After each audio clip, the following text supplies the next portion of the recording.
Good morning, and welcome to the Board of Mayor and Alderman Work Session. This is July the 3rd, 2025. We will call this meeting to order and ask, are there any public comments?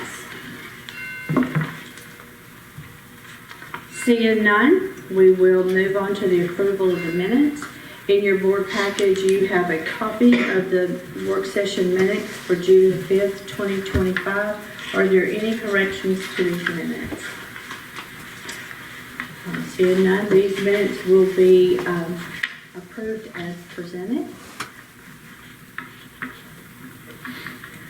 We do not have any requested reports or action requests, so we'll move into the department reports. First up this morning, we have Public Works with Director Jack Williams. Thank you, Mayor. Good morning. Good morning. All right, I'll get right into it. So first thing we have is the noise ordinance. I think you guys have a copy of that. What I did, I'm just bringing that kind of just to get our committee discussed this as well. With FPU with the water replacement they're doing, there's probably going to be some night work in some of the residential areas. Excuse me.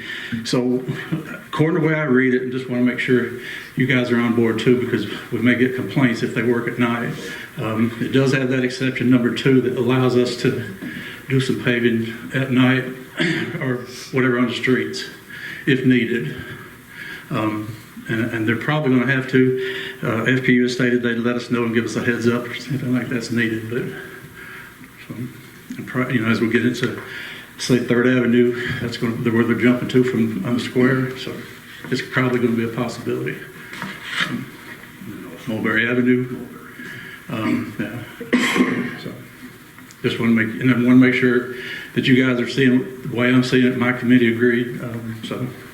Yeah, we feel like we're covered looking at that. Yeah, we didn't see a need to change the ordinance or anything like that. No, it's a dinosaur. It needs to be rewritten. So Yeah, we can get to that. that's absolutely true. So The hooting and hollering, is that what you're talking about? I just learned about the whole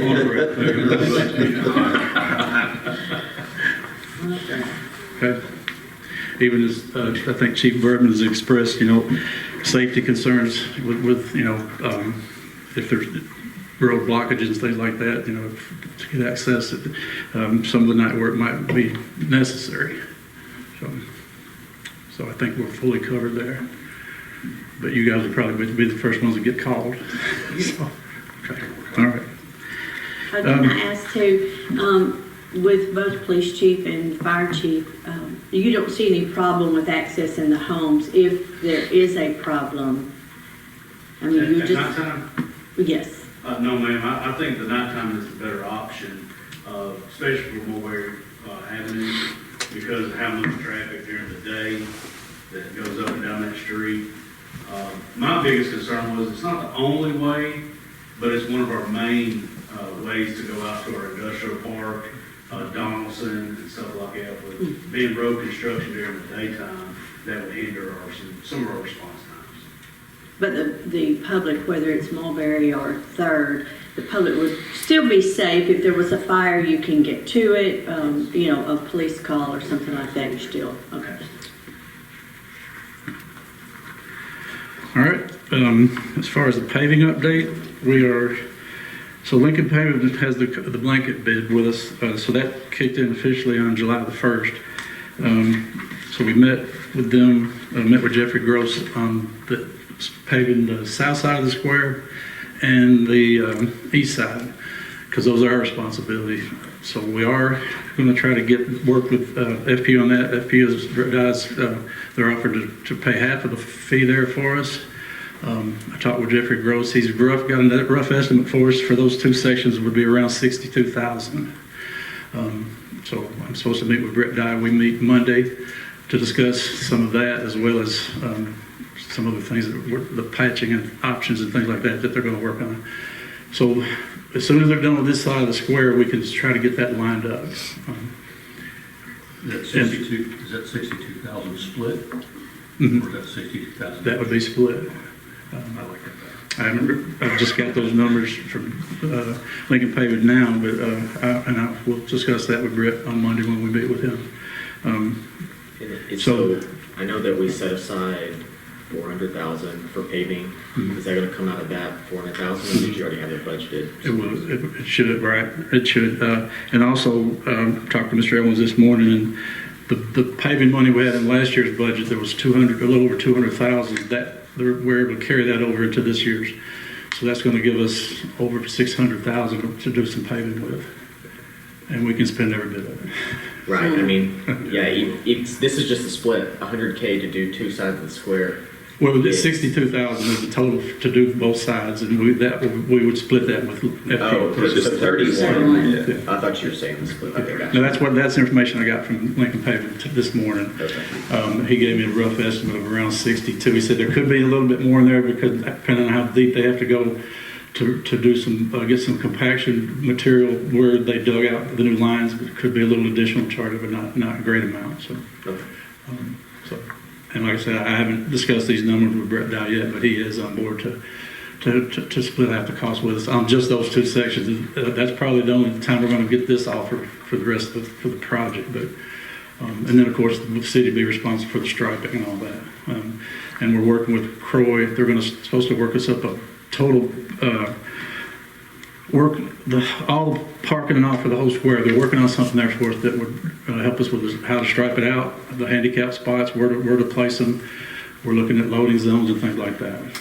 So that would have to be, we need that by design to make sure that we're compliant. So we're going to hope we can get them on board to do that for us. But the paving part will be on split with FPU. The striping will be on us.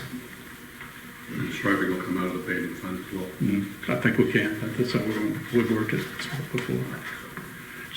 So from once they leave the square, they're going to do 3rd Avenue. And one reason is main reason is because of school. They want to get 3rd Avenue knocked out before school starts back. Do they want to split that one with us? We could ask. You can always ask. So the plan is hopefully we can, with our paving budget money, we would love to go in and pave right behind them. And that just happens to be the #1 priority street on our list. The list I've presented you guys before is probably one of the worst streets. And then of course we fall in on, there's a list. So that would be a great option to fall in there with them if we can get, if you guys will be on board for that. Of course we'll get to see what we're quoting out. So.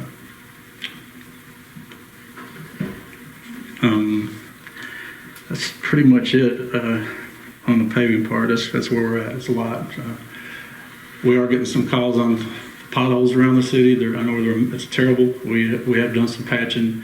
We got another little cold mix in. We just haven't had time with the manpower to patch like we can, like we want to, because there's been so much brush and things here lately because of all the storms. We've just been swamped, but we should be able to get back on some patching pretty quick, and we'll hit the spots as best we can.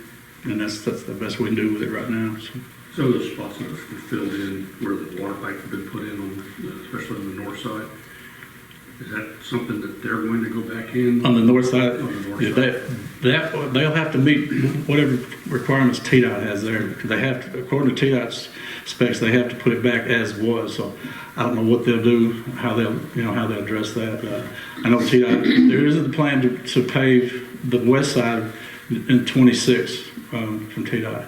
There's no plan right now for College, which is the north side. They're paving there, so I don't know when that'll happen. That's all in the state's hands. Hopefully they'll get on that pretty quick because that's going to entail Mulberry Avenue as well, all the way out. But I don't know there. Any questions on that? A lot. All right. Other thing is on Field Master, I don't really have anything. I didn't get, our guy with us, our rep didn't get with me this week. I called him at midnight on July the 1st, but no, I didn't. But I did let him know that we are budgeted and ready to go. He's going to meet with us next week, and I'll get the particulars of the plan. And then I'll get with all the departments that are dependent on us for fuel and let them know how this is going to transition is going to take place. It's going to be, there'll be some downtime. And then the old key system we're using, it'll be all changeover, so we'll get everybody educated on that as soon as that happens. But we're excited and ready for that. And also the Vita route, which is the system that reads the fuel tank, keeps us compliant with EPA. Ours, what we have is dead in the water as of December the 31st, so, but that's going to be replaced as well. So there will be some downtime, but I'll keep everybody informed on that. The agencies that are dependent on us for fuel, but the ones around the city. So, any questions on that? Good. As far as the report, we did sell the 4 items that you guys let us get rid of through the street department, where there's 2 trucks, old trucks, and a trailer and old paving equipment. All that sold last week, and then it's actually gone. Got rid of the old truck that was scrapped, the garbage truck, and so we're doing a little cleanup there, clearing house. And that's it. I talk about policies. That's all I got. Unless you have any questions. Any questions? The new garbage truck scheduled for October. So, yep, it is. I haven't heard. Following all the traffic. I hope so. But that's the garbage truck's been a terrible issue. It's the worst. We've had a lot of problems. I'm sure you guys are getting calls on where they're packing. There's a lot of stuff out there. Yeah, as far as I know, still in October. Haven't heard different. So haven't heard earlier. Haven't heard later. So we're crossing our fingers. And I think with all the rain we've had, a lot of the issues. It's pretty bad. The truck's just everything associated with the garbage. it's pretty bad. So. But these guys are getting it done, and we are still looking for a full-time sanitation driver. So we'd love to do that. All right, thank you. Thank you. Now we'll move to the police department. Chief Jennings. Morning, Mayor. First, I have Lincoln County Volunteer Fire Trunk or Treat. It's the Volunteer Fire Department's requested a permit to do trunk or treat on October 25th, and that has been approved by my department.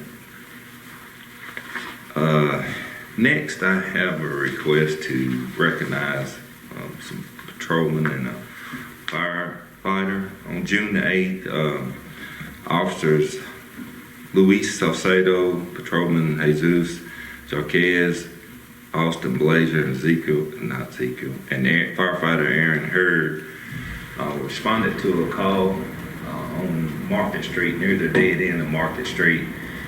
And at first they thought they had a DUI suspect that was stranded there.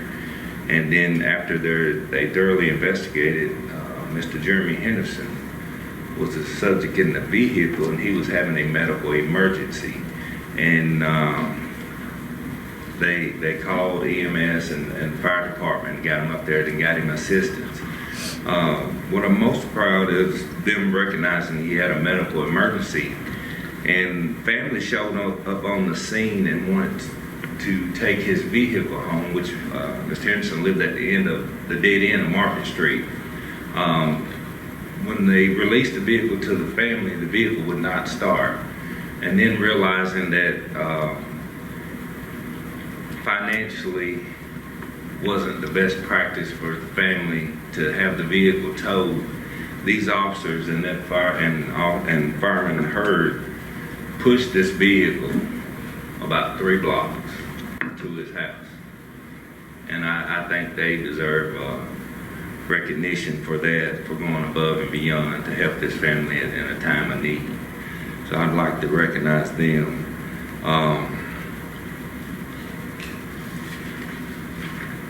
The other officer, Ezekiel Thompson, received a letter from a citizen that he stopped. I got it mixed up here. Received a letter from a citizen that he stopped, that he went above and beyond his call of duty in helping her. And she was praising that he was kind and courteous. And she was requesting that he receive a commendation to be placed in his file. So one of the very first things I talked about when I got here is changing the culture of this police department, and I see it every day. And it's when the citizens start calling in, wanting to recognize these guys for the hard work and being professional and courteous. I think we ought to recognize them. And I think we headed in a great direction.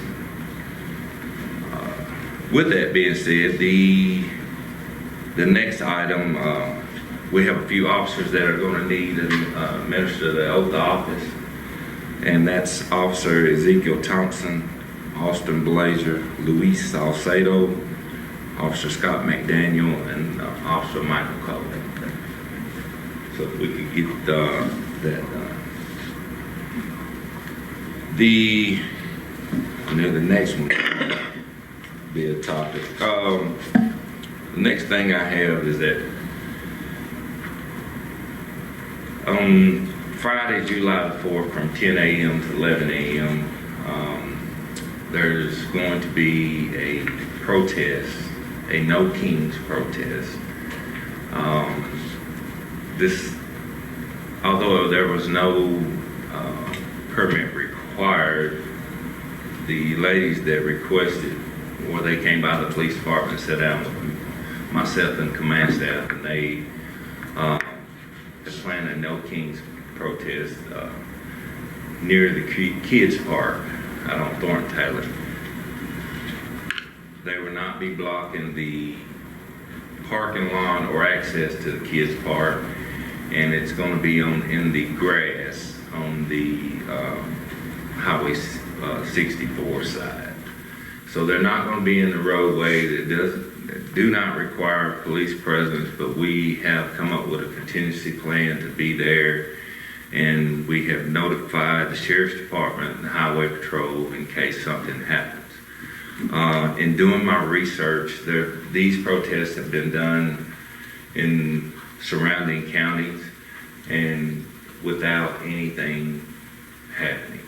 They've been very peaceful. The organizer of the protest promised me that and we reached out to her again yesterday. She advised that there were she only had knowledge of 20 people that were going to be there. And they were just going to be holding signs, no mega horns or in traffic or anything like that. We do have a contingency plan. Should there be counter protesters, we would place them across the street there in S.J. King Park. So we don't anticipate anything happening, but we are prepared. What was the protest for? It's the No Kings protest. It's they're protesting the presidential, the administration. And like I say, this has been done in several counties and cities bordering us, and even in Nashville. But speaking to those police departments and sheriff's departments, they've had no issues.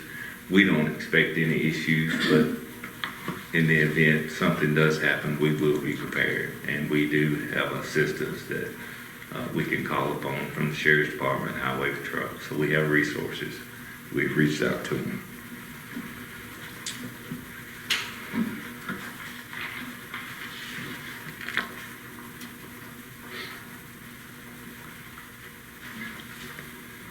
Police Department update. We are 2 positions short now. So we're getting full. We've hired, within the last week, we've had 1 certified officer start. Then we have 2 officers uncertified that are going to the academy Sunday, July 6th at Toledo there in Nashville. And then we'll have 2 officers going to Blount County Academy starting in August.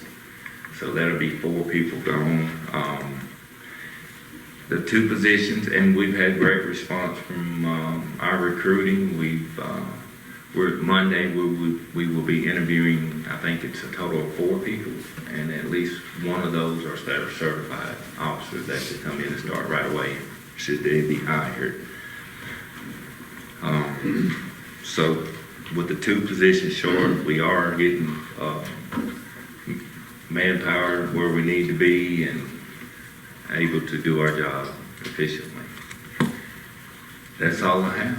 Any questions? Well, that's exciting to see, you get some relief here with all the positions being filled, and we're awfully proud of the policemen and firemen for this recognition, so that would be nice for them on the board meeting. Thank you. Yeah, any other questions, Chief? Will all of this move to the board? Yes, we'll need to move the recognition to the board, and then we'll need to move the oath of office to the board. And the permit? And the permit to the board. Okay, thank you. Wait, what permit? What For first? volunteer fire department on the street. Okay. Yeah. Number one under his rule. Okay, Thank you. thank you. Fire Department, Chief Bergman. Thank you, Mayor. Good morning. First on the agenda is our antique fire truck. That is the truck that's at the museum currently. I'm asking for y'all to push it for Tuesday for a vote to donate this to the museum. We were approached about it and asked what our plans were. Currently, the department and the city of Fayetteville does not have any plans for restoring it, getting it, beautified. The museum has said if it's in their ownership, that they have plans of trying to get it in the high schools, get some of the students to work on it, trying to get it refurbished, kind of to its original state, possibly running and back up there. But they really want it in their possession because it's going to be out of their funding. The city will not have to, push any funding towards that. I've attached some notes or some minutes from the previous years that we've discussed this fire truck from the help of Mel. She was fantastic on having those records. I also talked to Roger Bates. He was a big part of that. He's a retired captain with the fire department. He also has reached out to me and said that he feels that, the museum's going to take this and he has no issue as far as what he already had started and kind of went stale on it. So, like I said, my request is for y'all to move that to Tuesday for a vote to donate that to the museum. Any discussion on that? No problem with that? Okay, we'll move Thank you that for to this. Item 2 is for information. It's this came through planning and codes and also through police and fire on our food truck ordinance that's coming up. I wanted to provide you some of the information of why we actually inspect food trucks and also what we would be looking for. And also I provided a sheet that shows some of the fire codes that are currently with the city of Fayetteville and some reference points on that as well. All the way at the very bottom, I know it's hard to read, but those are actually fire codes that's come right out of our book. I highlighted some areas of showing you where I pulled some of that information from. On the food truck, far as on doing the inspections, after doing a lot of planning and discussions with admin at the fire department, we have come to accept that we could probably do 2 days a month on the inspections. That'd be the first part and the second part. And we'll adjust to that after we see how much workload. It might go down to 1 day a month or it might have to be more. I just want to ensure the public that if they do come for an inspection day and it's from say 8 to 12, we're going to finish our inspections. We're not just going to shut it off at 12 and say, sorry, see you in 2 weeks. And if it does fall on a holiday, we'll back that up and do it the very next day or the following work day. And if we have a big event like a fire or something, we're going to work with the guys and gals that are running these food trucks to make sure they get inspected. So it's not going to be like a cut dry. If you don't make it, you don't get it. But we're going to try to get a little bit organized for that. Any questions on the food trucks? The update, again, the department's running very, very smooth. I'm proud of that. We got a lot of events coming up as far as the holiday stuff. It's kind of our, I don't want to use the word busy, but it's high alert time with fireworks and stuff like that. Also with the water work going on with the square, I appreciate all the phone calls and concerns about some hydrants running. FPU, when they do this work, they get some air in the lines and they've got to crack these hydrants to let it bleed out. Gravity does its effects. It goes uphill and downhill with that air. So they've been keeping me informed of when they're flushing, all that good stuff. But when you see a hydrant, please call. It's better to call than let water just run out on the street. I want to appreciate everybody on that. And that's everything I have on my updates. Any questions for Chief? Are you fully staffed? I have one open position, but as far as firefighting operations, I'm fully staffed on operations. Okay, thank you. Parks and Recs, Director Browning. Good morning. Item 1 and item 2, Mr. Owens is going to point this to him, let him quarterback this. He has the knowledge, I think, to answer any questions, and I'll answer any questions that I can. I don't know about knowledge, but I will try to explain. But Nathan and I spoke about this yesterday. He was not in committee. He was on vacation last week, but Camp Blunt as well as land for the potential park off of Highway 64 were both topics.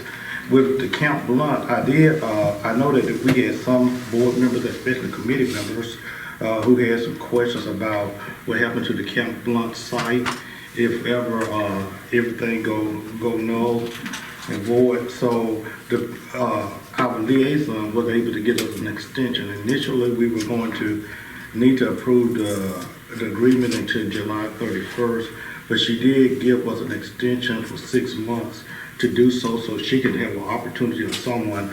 Their offices were closed today and she was traveling, so she knew she could not make our meeting, but she was successful in getting permission to extend it for 6 months in case we do have questions for that. And bottom line, based on the meeting we had last month, we did ask that we at least put the tasks we do administrative, finance, and Debbie.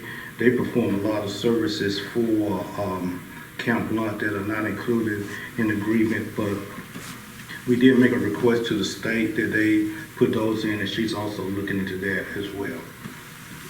And that's it on Camp Blunt, unless you all have questions. So the intention, and I might be echoing what the committee was talking about, the intention is to update the agreement and not just let full control go to the city. Say that one more time, Is the intention for the agreement to be updated with new stuff, or is the intention to let it just default back to the city for full? At least with so it's a 3-year agreement that is approved renewed every 3 years. For our part, there are some things that are missing, so we do want to include those things, but as far as the way the agreement is set up every 3 years, we have to renew to say we accept the terms of the agreements. I hope I'm answering your question. I may not, but I hope I am.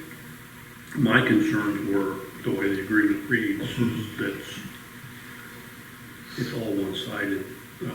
We have no control but all responsibility. Right, yeah. And So that's my concern, was if we're being held to do all of these things with nothing to benefit from it, then why do we do it?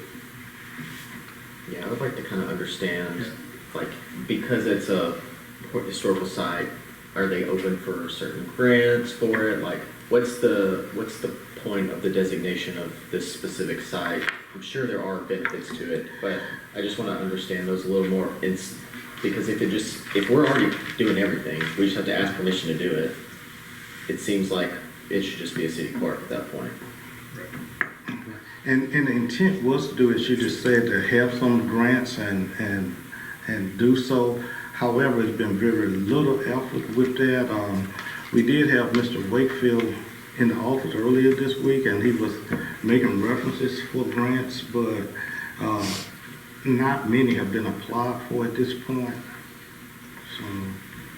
So The way that I understand it by attending some of the Camp Blunt meetings is this is the second agreement that the city has signed. The previous administration signed the initial agreement, and then this is the first time that it's come up for renewal.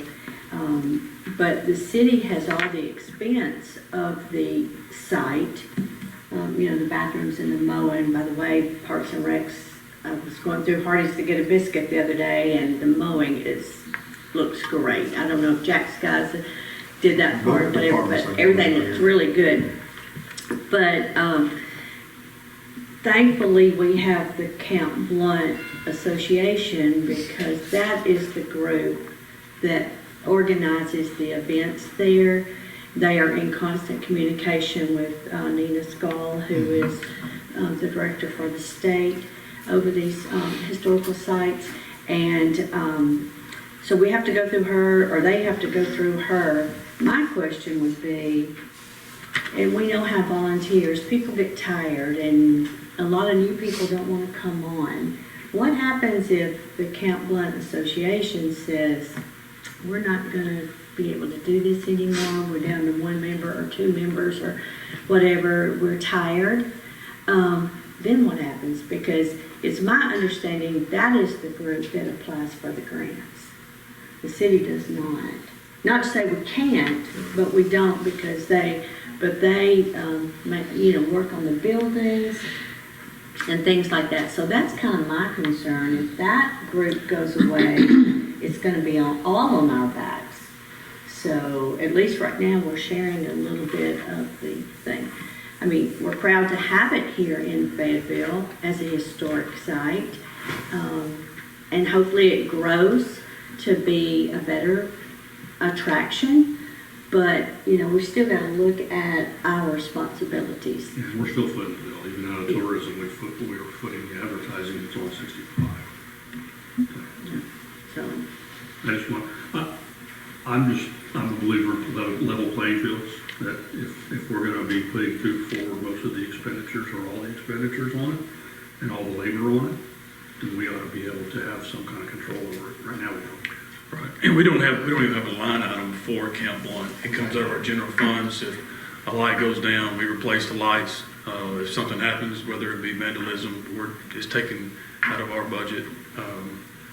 So that our guys, you tell them to mow, they'll go mow. They'll make it look good. But as far as the financial side of it, it could, you just never know, how much we're going to spend with nothing really coming in. and that the Camp Blunt Association in the beginning, or during the first agreement, they did get a state appropriation for like $500,000. I think they received 2. Two, and that's gone toward the cabin there and toward the monument and everything. They may be able to assist us on some cost of lighting or something like that. There's a problem with lighting the statue. It's sitting out there in the dark. But going through the state, you have to get that approved, and all the lighting that has come forth for approval, somehow it disturbs the evening sky because your lights have to go up to illuminate the statue, and when you send the lights up on the statue, it sends it into the sky and it disturbs the night sky. That's what we were told. That's what we were told by the spotlights, by skull. the way. Yeah. So I think I'd like to understand, like, you mentioned appropriations. What that, if there's a roadmap for how they received them, if there's other appropriations that could come from that because of the historical side. So I don't want to like cut that option off if that is something that is in their plan to do that. So I think I'd like to understand. And from my understanding with the appropriations, it was from the governor's office. Right. So it's at the discretion of the governor whether they receive it or not. So it's not a formula to say we can apply for a grant or we can make a request at this time. Basically, whoever's serving in that office, if they choose to fund that project. Which this agreement just comes down to, it's not making it a city park, it's just, are we gonna fund the mowing and everything? So we can't take that as a city park. Okay. It's just, and it has nothing to do with funding for them. They're gonna come through us as a go-between every time. This is, are we gonna continue to mow everything for free and keep it up, the lights and everything? Okay, I see. On our bill. And not only that, we cover it by insurance. They're covered by the city. We have some operational expenses that are automatically that goes to the city. Coming out of committee, I think a big concern was they have built some structures on the premises. What happened if they go defunct, whether they are our responsibilities or who? I think that was something that was discussed and committees who would hold those properties if there's no foundation. I think we said in previous boards that is not our responsibility, that's on Camp Blunt. I mean, I know we said we did what we did in the beginning, Right. and funding was up to them. Yeah, that's a good point about this. So the state owns that site. If we say pull out of maintaining it, they have to maintain it, or it just sits there and doesn't get Or maintained. the group that's, like Don was saying, I that's, see. would have to come up with some funding to do it. I see, okay. I got a question. If the city did decide not to sign this contract, would we have to pay the money back that they got for that grant? I'm pretty sure we do not. That was directly to the Camp Blunt Foundation. We're sort of the custodian, we hold the funds, but those funds are not our responsibilities. We do record keeping and all of that, so I can't see us paying those funds back. And that was not a grant. Right. You know, to where if you do not complete the vision of the grant, we do not have to pay it back. It came from the governor's office as a, like, you know, sort of like a gift. It's called appropriation, but we monitor that's where the financial part comes in, is our office monitors the bills as they spend the money, so. I just wondered if we as a city reach out to the governor's office or whomever our liaison is there any way to get them to loosen the restrictions where at least we have some control where we can have events or something out there? You can have events, but you have to go through them because they are very strict, because the way they've explained it to me is they do not want the grounds disturbed. You know, it's a holy place and a place of remembrance, and they just don't want things disturbed, dug up, things like that. But, No driving vehicles on it. but they don't maintain it. They don't give us money, but they're gonna tell us what to do. Right, absolutely. And I have a problem. That's my problem. And that's, maybe we can get that, you know, more explanation from. And they have sent some guidelines of what type of organizations can use, but not every, a family reunion, class reunion, that's prohibited. But we're still hopeful that we can get representation here for a committee or a work session. It's just, they were closed down today, and I think everybody had travel plans that could come. I'd like to revisit how we can approach this as getting it made into a state park, and then there's gonna be state money for it. If they're gonna tell us what we can do and what we can't do, they need to hand up a little bit more money on a regular basis for maintenance part of it. Instead of it coming out of our rec budget or our general fund. And I'm not against the park at all, but I like to see it used more. And I don't understand why we're having to ask permission when we're the ones that's maintaining it in our organization. Is the ones that actually got the money. So I think they reference it closely to like battlegrounds. I mean, you'll see battlegrounds a lot up in Franklin, out to the west. They've made these historical battlegrounds, and those are restricted also. You cannot just have birthday parties, class reunions, you know.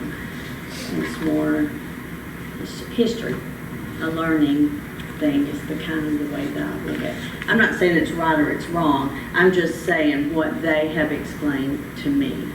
So, I wholeheartedly support the site. I just want to make sure that, you know, we're not getting the short end of the stick. Let's do the financial part. I think it would be important to have representation. I think she was here to meet with the mayor and Nathan and myself. I can't remember when, but it may have been late April, and she was able to bring some stuff in the early part of the relationship that we were not aware of. So I think it would be important to have her, because she was part of the setup of that whole entire site down there. That'll kind of explain how this all got started and what was agreed to at that time. Okay, so we're going to move that on to a later date within 6 months whenever she's Yeah, available. and I did make the invitation for her to attend the, I think the August 7th meeting, so we're hopeful that she can make that meeting. Okay. All right. Mr. Brownie, you can continue.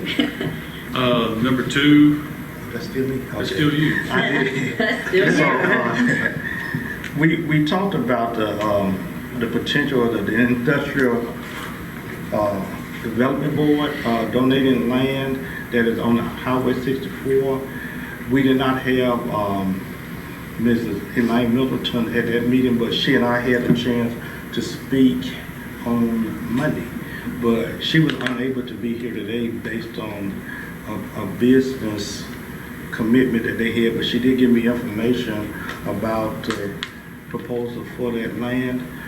With that land, it was discussed possibly being able to use that land for a grant opportunity through TDAC, in which she shared with me some of the grant. The grant would be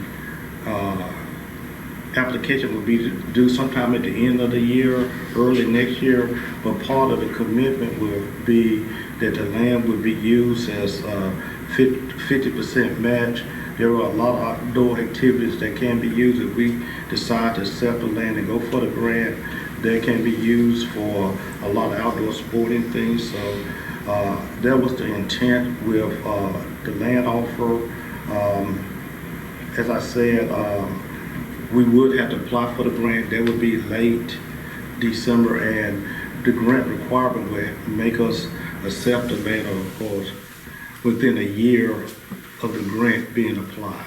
So that's what's the information she was able to provide. Do we know what the grant total is?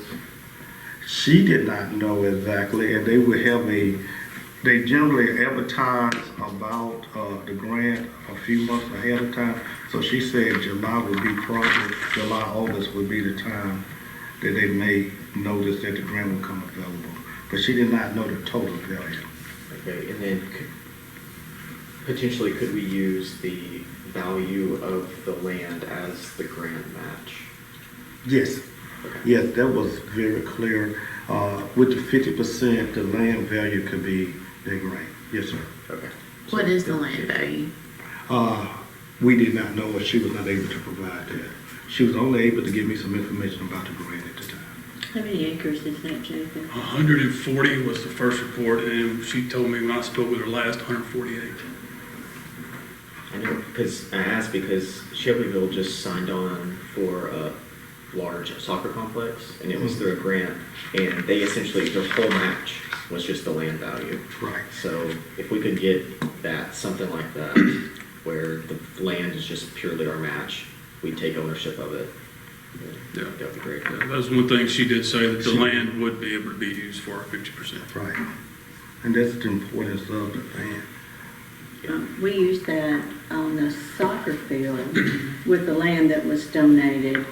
It was used as our match for the grant, which was $500,000. And then when we changed the plans of the soccer field, there was an additional money to be paid.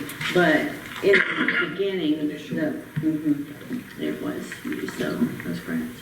Does the city have a purpose for this land? So it would be, it would be the mesh for that grant, those activities, any activities that are decided to be on the, so we will be getting another park if we decide to apply for the grant. So there will be another park under our domain. That would pressure you for another park? Would it pressure For us? staffing and taking care of it? Well, right now, we have 140 acres that 5 guys maintain.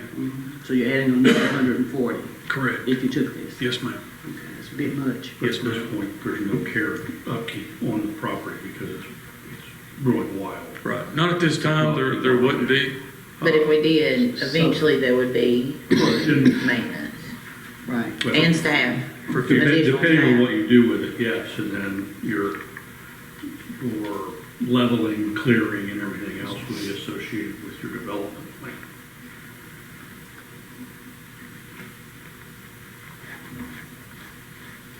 And we talk about growing, if, you know, if this land is being donated, I mean, I know you've got to take care of it, can't burden your staff, but hopefully in time, maybe Yeah, your if we- staff can grow. If we have more staff members, like I said, 5 right now, if we have perfect weather, we can manage all of our parks within about 4.5 days.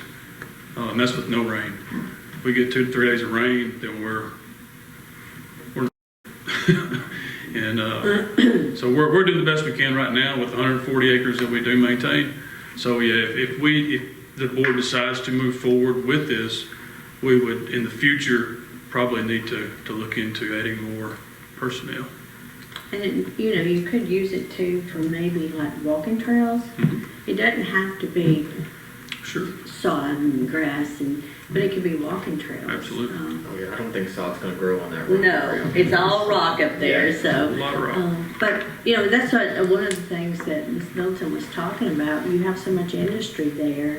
And if you did have walking trails, I mean, there's a lot of employees there that have breaks, they have after work, before work, whatever, you know, they may use those trails, but, and I know the sheriff has volunteered, you know, he'd be glad to help clear some of that out with his assistance.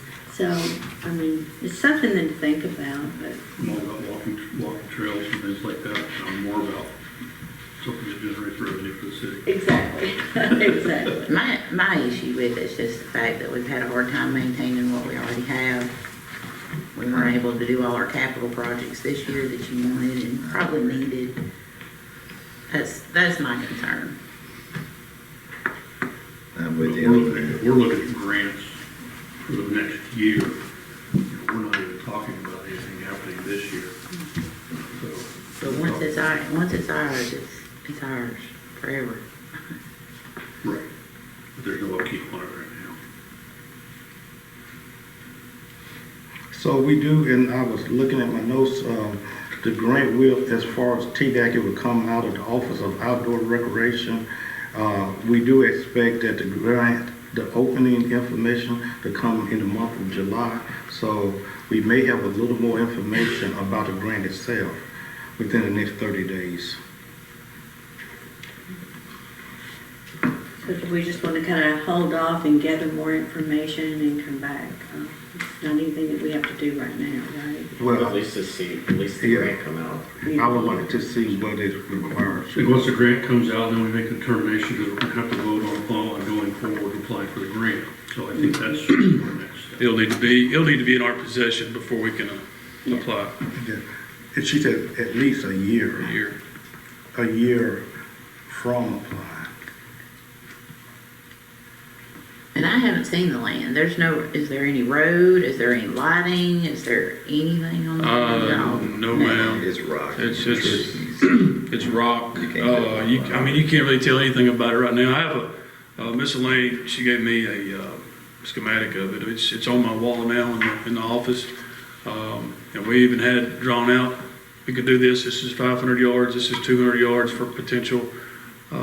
Is there an entrance to the road?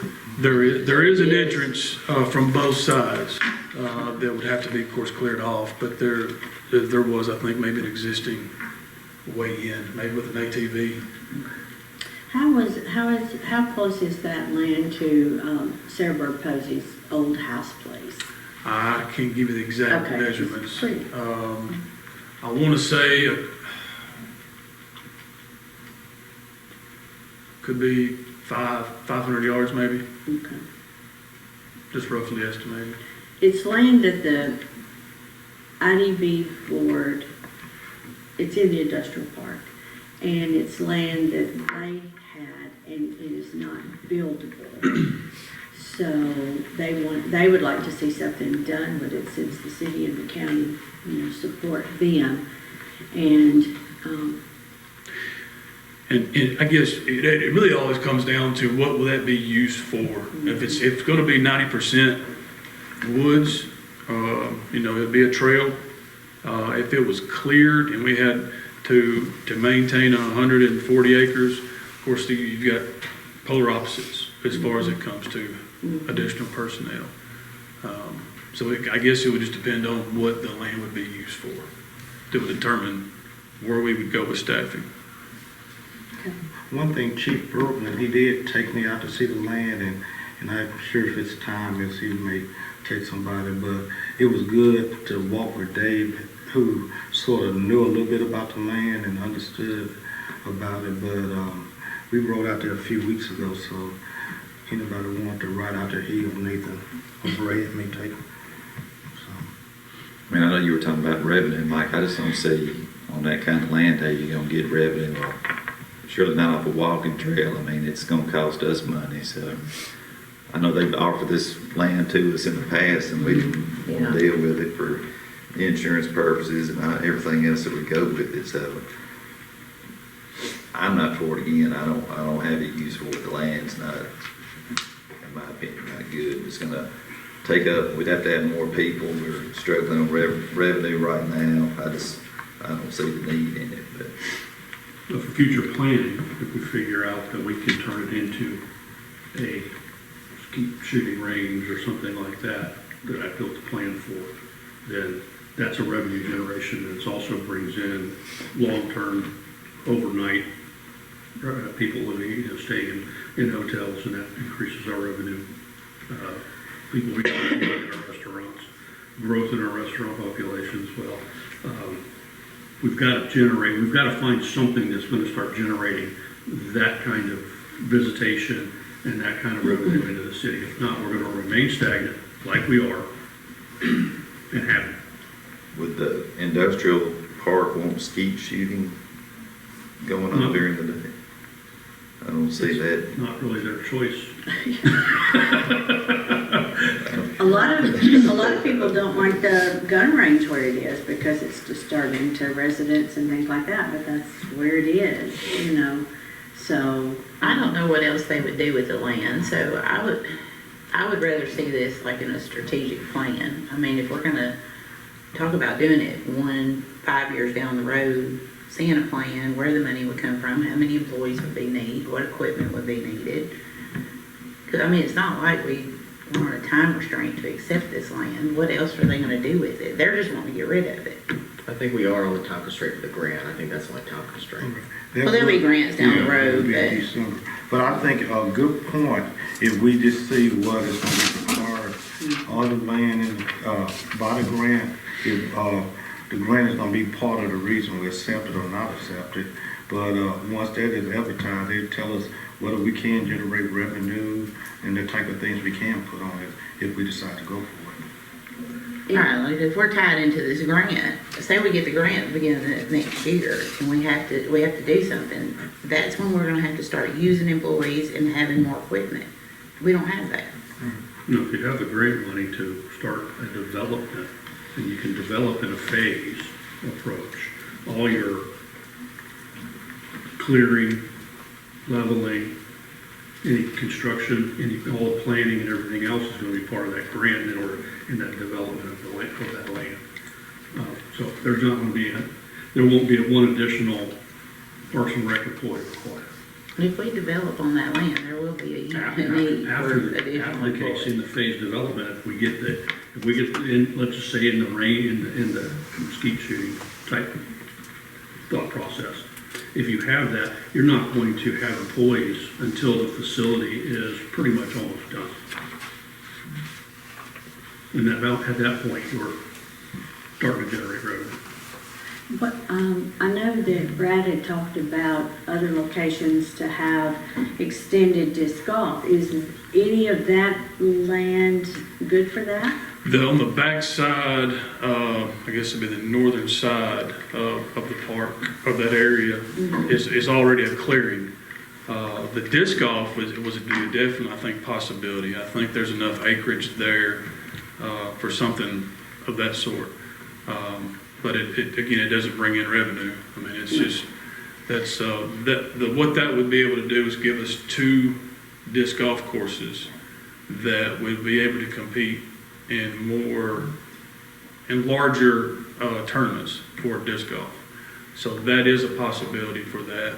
And if that was the case, if we started building those disc golf courses, that would take up some of our manpower to keep those maintained. If we started that tomorrow, that would be something we would start maintaining. We'd also have to build a road entrance and parking, correct? Parking and an entryway. Do you have the big uses of the disc golf course that we have now out at Don Davis? Yes, ma'am. Yes, ma'am. The one down here, there are a lot of folks who use it, and it's well utilized. I'll tell you that. Because if it's not maintained, if it's not hasn't been weed eated, we'll get a phone call. So it is being used. Do you maintain the trails that are out there at Don Davis? They haven't recently, but our guys have started on that this spring. Started clearing some woodage, some logs, trees that has been cleared, but that priority-wise has been further down the scale right now. It's a pretty extensive trail. It is. I know, Brad was talking about these, if we had, he was thinking maybe 30 acres or so, or some acreage somewhere. It takes a pretty good size to do that. But he was thinking that would bring in people into town. It would bring tourism here because of the tournaments and things, so. And it very well could. I mean, it's that would generate probably more people visiting Fayetteville, if for immediate purpose anyway. Okay, so will you just want to move this, or just put this on hold until we look at the grant, or do we just? Yeah, I think we need to at least receive the grant information, and Randy Lane felt fairly confident that it will be out sometime this month. Hey, can we try that next week sometime? We can. Okay. I'm gonna put you on the spot. Go ahead. Do you want the land? Does the rec center want the land, rec department? Not without having extra personnel. That's what makes me nervous. I mean, if you ask me, I'll tell you that concerns me as a director, knowing that what our 5 guys do on a daily basis to be out the door and coming in wringing wet and still not getting everything completed, that's what makes me concerned. I think, with personnel and the right people there that can manage it, I'd be 100% the other way. But I have a hard time asking my guys to do more than what they're already doing, especially even on a good week. Yeah, I think that's a good point. And Tanya's point about a strategic plan, like I would like to see some type of thought put into, hey, if we just take ownership of this and it's just purely trails, how many guys would you need to do that? If for some reason, and I'm not saying ask now, Sure. I just thought process, and then if a couple years down the road, if there's more development to it, how many more guys would you need? Like, I think that kind of phased Right. personnel and maintenance Right. money. I think it'd be good to let us decide on how we want to move forward. Exactly. Yeah, like I said, it all depends on what it's going to be used for. I mean, if it's strictly trails, you're looking at maybe, if you have 140 acres of trails, it may take 3 guys. If there's more mowing, cutting, landscaping, shrubbery, you have to double what we have now to stay afloat. Yeah. And one closing comment, she did mention that if we decide to move forward, her board also would need to accept it. So it would be 2 boards that would have to accept before a deal can be made. Okay. Where does the county stand on this? I know that she's offered it to the city and the county, correct? I mean, have they showed any interest in it? County, she hadn't offered to the county this time, but. Okay, I thought maybe it was last time they offered it to both.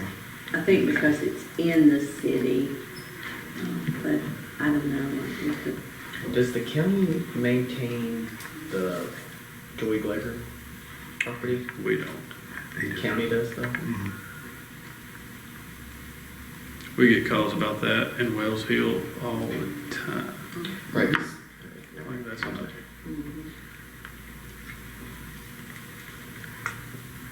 Oh, anything else? Are you complete, Kevin? Oh, I am. All right, number 3. You probably heard about a total mower we had taking a dive into the pond at Stone Bridge. I found out as I was drinking coffee on the balcony at Gulf Shores. But we did get it out, and it is no longer of use. And it was deemed to be a total loss by the insurance company. We're asking of all the methods of disposal, there's a trade-in, sold, transferred, junk for salvage parts. We're asking to use it for junk and salvage parts, if possible. I think that would have to be, voted on by you guys. So that's my recommendation for us to use it for parts. Did insurance cover us getting the new one altogether? The total loss was $6,500 is the actual cash value. $62.99 is the paid to insured. So that would be coming toward us. What size mower was it? The 54? It's a 61 inch. It's an old grasshopper. Do we have light mowers that we can salvage, when we salvage those parts, can we use those parts on? One thing we could be able to maybe use blades, some small parts, nothing extraordinary because what we have now are hustlers. But I mean, I think if it's either all or nothing, if we're going to use anything, we'll have to keep it. My understanding. Monica, do you want to speak to the insurance company? Mayor, I got a little bit of clarification on that insurance claim. We have actually already gotten the, Come to the mic.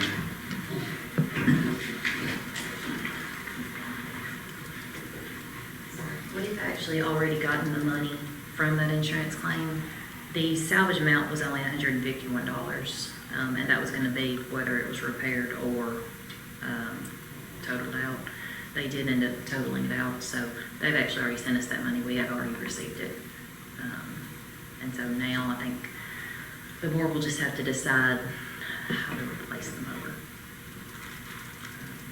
Because I know that we're in the middle of mowing season. Mm-hmm. But we did get the check for $62.99 for the road. What's the price that a mower your size that you need? What's the price of that? Thank you, Monica. I can get one now for $12,500. And that's like the Hustlers you got right now. This would be a Hustler. This would be another brand. Okay. That, started working on the quotes for them back a couple of months ago. So we just after receiving the new budget, we do have some money for mowers, and we could go get those at any time. But the quote that I have is $12,500. And this one that went in the pond was at least an older one. Yes. Good. That's one good plus.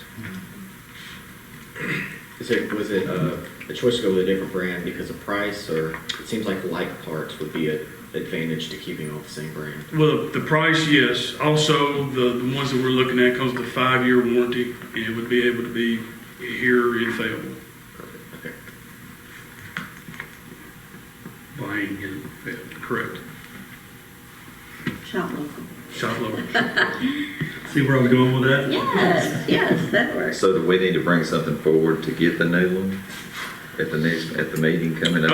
It would be nice if we could, if we had extra more. We're in mowing season. I'm sure hate to be down one when we're in the middle of this rain. Yeah, it's and the ones that we have now, there are two, I think, stay over in Jackson, one that does our place. If you have funding in your line for mower purchase, plus we have the insurance money associated with it, is that something that the board has to approve if it's already something that we've approved? So I think you have money that you can go ahead, I mean, we're not doing. That's what I'm saying. Correct, yeah. Look at 6,100. Yeah. But if y'all want to vote for us another one, we sure do. Oh, that's what you're really, I mean, he can move on money This that is was under approved. 25,000. So. Yeah, The decision's here. You're the director, you've Yeah, got you money in can, line yeah. for it, plus It's the money money there. associated with it, that's your Well, action. right now, I would like to, since it's brought up, I'd like to get two pretty quick. Well, now, see, now you're. Yeah. I like to get 3, maybe 4. No, we're gonna do what we gotta do. Benny arrested. He already has twice this week. But yeah, that's gonna be our next purchase, is to get us at least one mower up and running pretty quick. Do we get the special city discount if we buy two? Actually, we're getting a pretty good discount right now with the people that we're going with. They've been very gracious and wanting to help us out. So they've given us a pretty good discount. How much does he want to have to sell? Could they like donate one if we buy them? I tried that and I got zero response. So if you buy two, will they donate? Yeah. I don't know. I think we may be paying cost right now. So Yeah, let's not push it. Yeah. Okay, so looking at that, we're roughly looking at about $6,000, and in your budget, you have enough money to purchase another one Correct. also. yes, ma'am. Well, with our budget now, I can probably get two. With the insurance money coming in, I should be able to get three. That would put us, I think, short of three, we would be, I think, $1,700 short. But 3 will get you through the rest of the season, right? Yes, sir. And with the 5-year warranty, I mean, with this brand, would be sitting pretty good. Then you would have extra mowers on hand, right? Well, it wouldn't be any extra mowers, because we still have the hustlers that we're operating, and we're using them daily, of course. The ones that we do have, they're operating well, which are about 3. This would give us 5 mowers going at all times. You don't have to really worry about it. And instead of having 1 go down, 2 go down, 1 through a belt, it's always something special in our older ones. You got the personnel to run them all? Yes, sir. If you have the money in your line item, I think it's a discussion between you and Yeah. Debbie Yeah, I and think Kevin to right, I decide think- that, not the board. Yeah, we'll knock it out. Okay? But thanks for bringing it to us and letting us know what's Absolutely. going on. And, Absolutely. Okay. So you're no longer allowed to go on vacation. Tell my wife, but she may want to leave me here. And as far as our parks update, I really have a lot of people to. Where'd they go? Did I get some of my report? Anyway. Excuse me. We'll just start from here. Parks and Recreation Month begins this month in July. Miss Abby has come up with a plan based off of something we did last year with our rocks, with Fayetteville rocks. This year is going to be a scavenger hunt throughout our parks, which will encourage our citizens, residents, and our little people to go out and visit. And they will be looking for whatever the topic is for the day or the week. And they'll be reporting that at the rec desk, where they can bring it in and show us, and their name will go into a drawing for a prize. We will have bingo next Monday, July the 7th, with a special caller. I won't mention any names, but this He has an Alderman orange Bradford will be supporting his Alabama shirt. But we will have our bingo on the 7th. Our senior prom is coming up on August the 16th. We opened up registration for that. It's $10 a person or $15 per couple. So you'll hear a lot about this. We've already had several people interested in showing up for that. We'll have a DJ, lights, and some snacks. Looking for a good time on the 16th. Is this the first year you've done this? Yes, in the ma'am. past? That's great. Yes, ma'am. Great idea. Yeah. We've had a good turnout for our bingo, and just to add another opportunity for our senior adults to get out. So, and it is a waltz down memory lane will be our theme for that. Finally, our fireworks show was a tremendous hit. I cannot brag enough about our city employees, fire department, police department, public works. I mean, it's just a great feeling to know that I can call Chief Bergman and say, hey, we need a boat to fix something at Stone Bridge. Rich, and he's there in 15 minutes. Our Chief Jennings, and we need this, A, B, and C, and he's on it. So I just want to publicly say thank you to those departments and their department heads for what they do for us. And that is all I have. Any questions? Any further discussion? I want to add one thing. He mentioned the fireworks, but they also did fishing rodeo in June, and they also had a group of kids, and also the staff came out there and did hot dogs and all what they needed to do. So, kudos to everybody for that. It was good. Absolutely, absolutely. Yeah, good group. Thank you. Good. Thank you. Now we'll be moving to planning and codes, and first up, we've got Attorney Hill. This is a discussion on the entertainment district. This is, the planning committee has discussed this again in the last meeting, and they wanted to bring this to the full board for just any input the full board might want to have as this kind of keeps moving forward. I've had multiple discussions with John Waddle at MTAS, the MTAS lawyer that's assigned to our area. And John has been consulting with the other more experienced MTAS lawyers himself in this process. So he's been a good sounding board for me and made me think of things.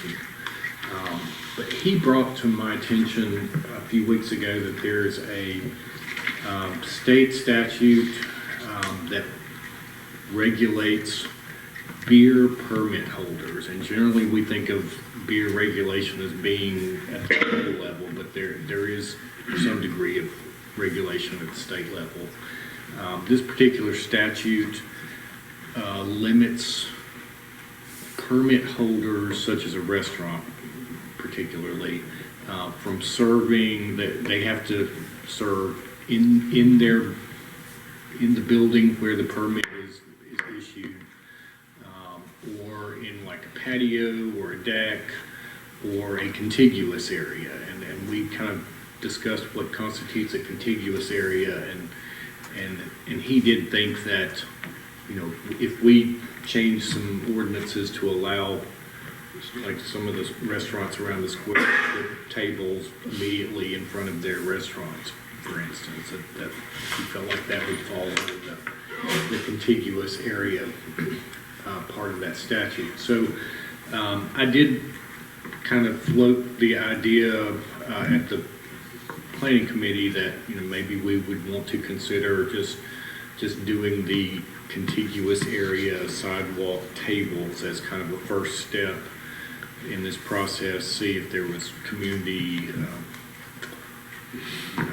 use of that. And but I have had more discussions with John, and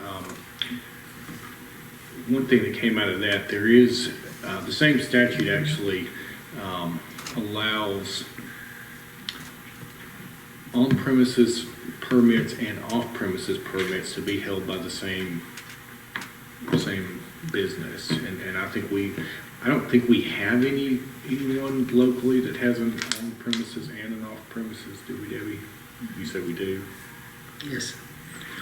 We have, I know we've had applicants before, but. yeah, and we've approved them, We just approved yeah, it. Revolutionary and Are they on the Elk and Tap off? Room also applied, and there was another one that, Elk Tap Room had it, and I think that's the only one I can remember off the top of my head. So I know the Elk Tap Room was trying to sell growlers at one point, so that may have been why they did that. So, but sorry, they work. Okay. So that was one idea John had, that we could use the on-premises, off-premises thing, so that if you say when Elk Tap Room was selling growlers and had an off-premises permit, they could sell beer to be taken outside, but they can't pour it into a cup knowing that the person's going to take it outside. I mean, they could sell you a closed container of beer, whether it's a can or a bottle or something, that you could take outside of the of the business. So, other things that we kind of discussed,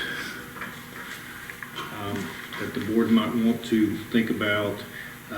John did think that we probably need to have a conversation with our insurance company just to see if doing this might affect our insurance in any way that we might need to think about. We discussed, there may be kind of trash debris issues with this that, we probably want to think about.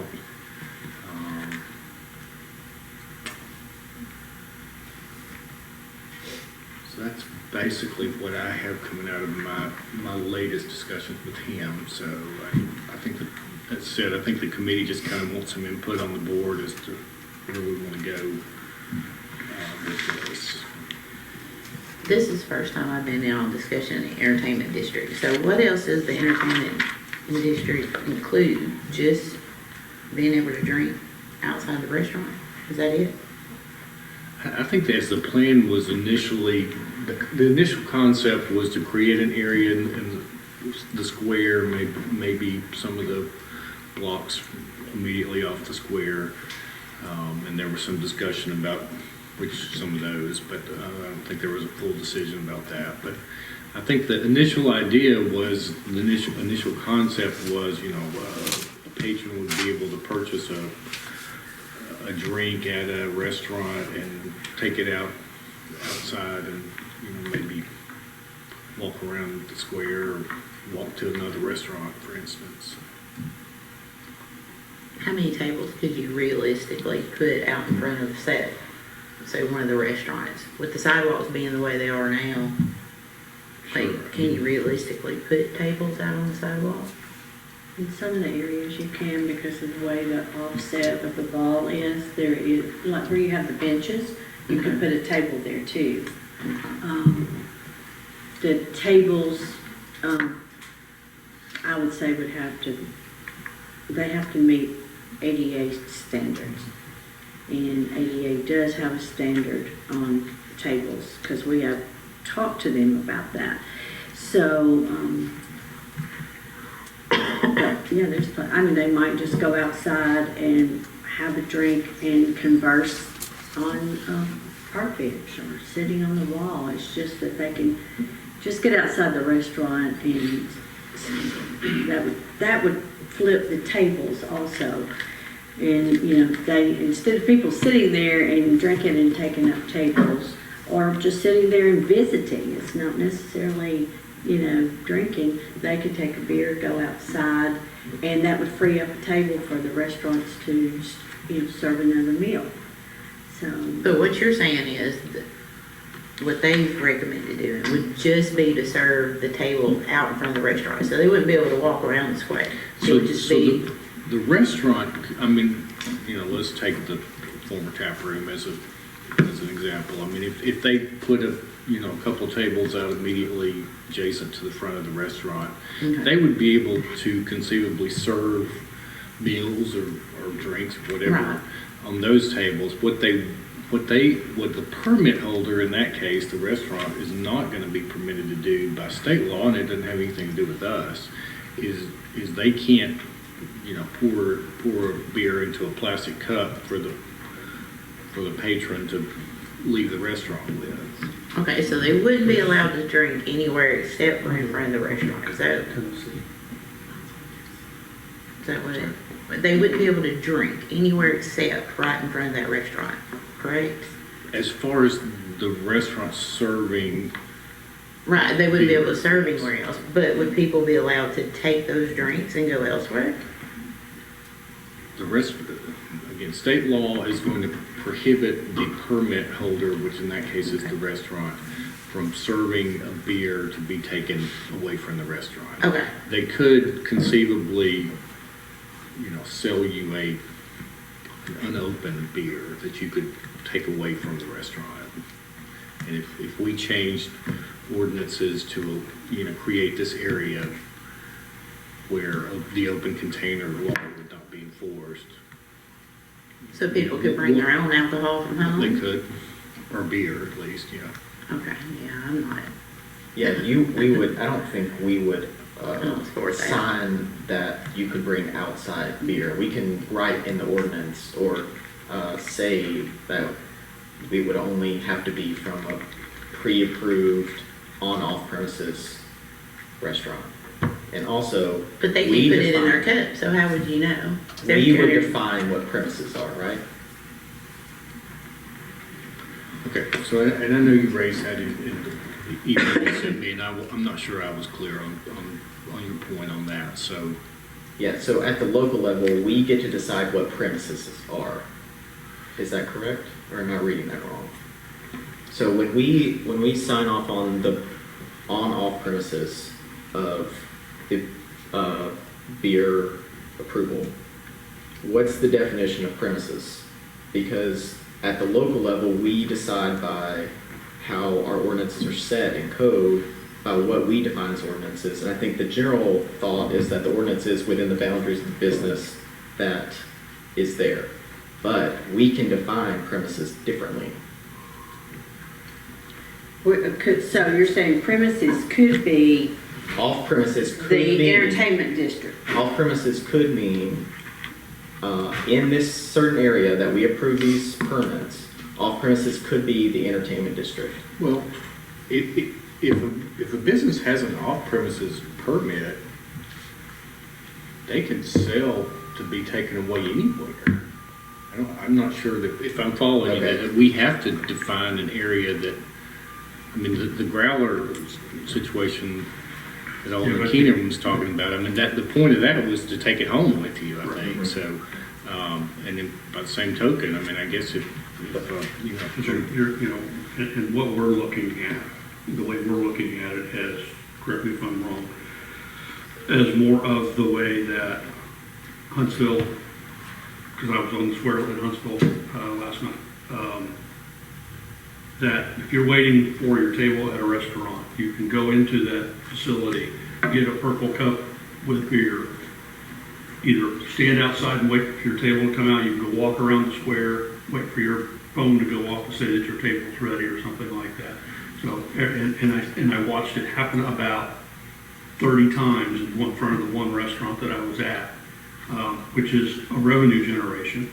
I'm going to go back to that. It gets more, it keeps more people in the downtown area, which we're trying to rejuvenate. So it's more prevalent and it's happening in Alabama quite a bit. Kansas State 05 area, the downtown area, mid-city area, and I know that's not Tennessee. But we need to figure out how we need to crack the code. If the state law doesn't meet it, then we need to figure out who we go to as far as approaching, work the district piece of it as far as what on-premise, off-premise is, to get our district going, bring our music venues in, get more people into the area, get the stores open later, those kinds of things. And then if it requires going through and trying to amend get state laws and things like that adjusted, then we start going down that line. So figure what we can do and what the law says we can't do. And if it doesn't say we can't do it, then we can do it. Well, there is a state, there is a carve out that the state legislature can approve. And that's been done for Nashville, Clarksville, Chattanooga, and Memphis. And I think Knoxville is working on it. We could always go that route. The problem I see is we don't compare with the places you just named. We're not even in the same, it's like apples and oranges. Wanting to bring stuff downtown is universal to any place, no matter what the size is, though. Right. I agree, we are not in Nashville, we're not in Knoxville. We're also not going to have the vast amount of people that those people see. But at the same time, the same premise is still there. When we try to recruit people to be downtown, to open things downtown, and they're telling us it would be so much better for revenue if you had this that other communities are doing. What other small communities are doing it? Are there any other small communities? Winchester was trying to do it. From what I heard, they stopped because they wanted to do wine as well, and that's where you have to go to the state. The state has to give you permission for wine. So, but I talked to the yeah, the Winchester City Administrator, who's a personal friend of mine. And they have developed an amphitheater behind the side of the square that the theater is on. And I think they have a lot of events at the amphitheater, and she said, you know, that they had looked at the possibility of doing it because they're having, they sell beer at their events at the amphitheater, and they're, you know, they're having, I guess they're having trouble keeping people within the area with that, but they just hadn't come forward with it, so. But I guess back to Alderman Keenan's point, you know, we're not going to be the ones stopping businesses from pouring a drink into a purple cup and letting you take it outside. It's state law that's doing that right now, and that just may be a difference between Alabama state law and Tennessee state law. But there's a Right, that's what I heard, was that they couldn't pour it in the cup. So they're gonna be just giving beer, like a Coors Light. Well, who's gonna police whether or not they bought it in the restaurant or they just brought their 12-pack from home? I don't know how we can. I don't When either. a beer that leaves a restaurant that's approved has a sticker on it that says entertainment And district. who's gonna police that? The same way any other ordinance is. If you have somebody that's doing, I mean, it's the same thing as like when you're, I don't know if you've been in other entertainment districts, but there are boundaries, and once you cross the boundaries, you broke the law. Who enforces the law? People that are But what there. I'm saying is within the boundaries, who is gonna police where that beer came from? Who's gonna do that? You, me? Well, that's Chief where Jennings? that's where the purple cup thing comes You from. have to But have that's an against the law, that's You have to against have an state law. identifier. Yeah. You have to But have that's an against identifier. state law, correct? But, you know, if you're on Beale Street, which is part of the carve out, I mean, you know, you can buy a drink and take it out and walk around Beale Street with it and stop at another restaurant and buy a drink and walk out again. But Since you know, they that's can't, going to require the state approval. since they can't pour it, but they could put a sticker on the beer or on whatever, and you have an identifier, whether it's a purple cup or whether it's a sticker or whatever. And it's just like any, like Joseph said, any other law. You know, who's to prevent somebody from speeding, or who's to prevent whatever. Right, we don't have a cop sitting at every intersection, but we don't have a person sitting, we don't have a code person sitting at everybody's thing. It's If you're law, right, it's a law, it's a code that we're doing, so that's how, I mean, we can't, we won't get into it, but. This is the first I've heard discussion of it in public, I mean, in a meeting. So, I mean, I'd like to see how the people feel too. But what about Columbia?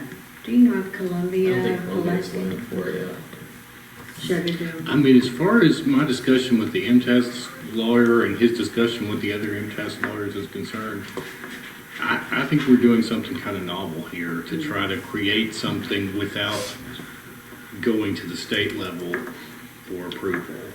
And I know we're, you know, probably trying to do, you know, if we no matter what we do, it's going to be on a little smaller scale than Beale Street or whatever. I'm not exactly sure what the other 3 locations. I know Knox was looking at something in the Neolinic Stadium area, but I think this is, you know, we're kind of knocking our heads together to say how can we work within the existing laws and have something here. I think one thing I'd like to ask, Kip, this is, I guess, my understanding, it's just pretty much information only, and then go back to you all as committee, is to check and see if our insurance rates will go up, or if we have to carry a separate policy for this and what the cost would be, because I will say this, I know the sheriff's department providing security at the fair, we have to have a special rider and stuff to be able to work the fair because they serve alcohol. Even though we were law enforcement, and that's part of our job description is to enforce the law, we still had to have that as part of our insurance because we were told that when alcohol is involved, generally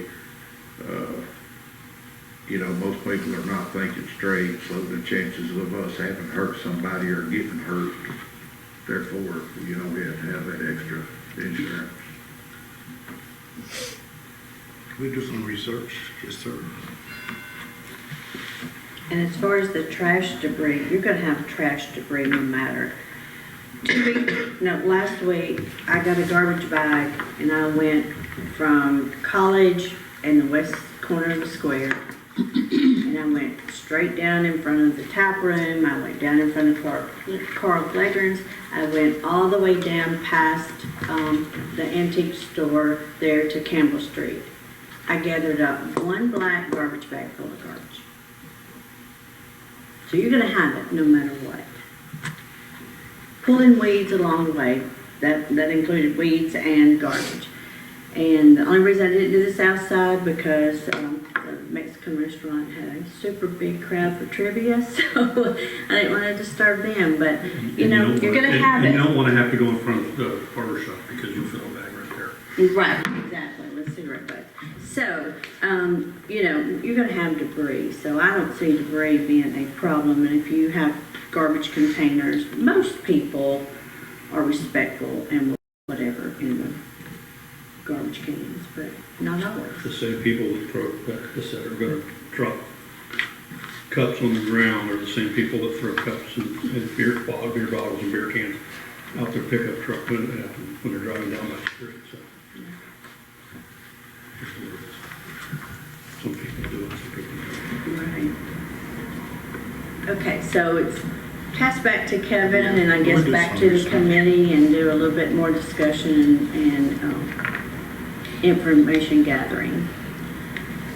Okay, is that all you have, Mr. Hill, on that item? So we'll move to item number 2, and this is Garrett Jones on the inoperable vehicle sample ordinance, and this is information only also. It's in your package and it's marked sample, so. Morning, everybody. Excuse me. So we are in the process of changing up our inoperable vehicle ordinance to allow us to have a little bit more ability to clean up some unsightly vehicles and messes within the city. As of right now, our ordinance that we have in place is outdated in comparison to what other cities of our same size and population are dealing with across the state. I've reached out to multiple cities and gotten their municipal code, their Title 13 on property maintenance, and specifically about inoperable vehicles. The amount of cities that are smaller than us that have a recently updated municipal code from MTAS that was directly put in place, no changes. It's astronomical. I mean, 9 out of 10 that I have contacted. We are so far behind in that regard. And part of that problem is that our ordinance does not define hardly anything in comparison. So defining what an inoperable vehicle is, you know, whether it's missing parts, it doesn't run, the amount of time that a vehicle can sit in one place without moving. Right now, with current or expired tags, that seems to be a never-ending issue for us, is that if a vehicle's inoperable and we flag it and it doesn't have tags, somebody goes to the courthouse, they buy tags, it sits there in the exact same spot for a year, and then we start this train all over again. That,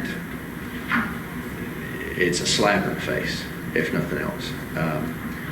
Giving people just black and white ability to go around us, to circumnavigate us, and to not have to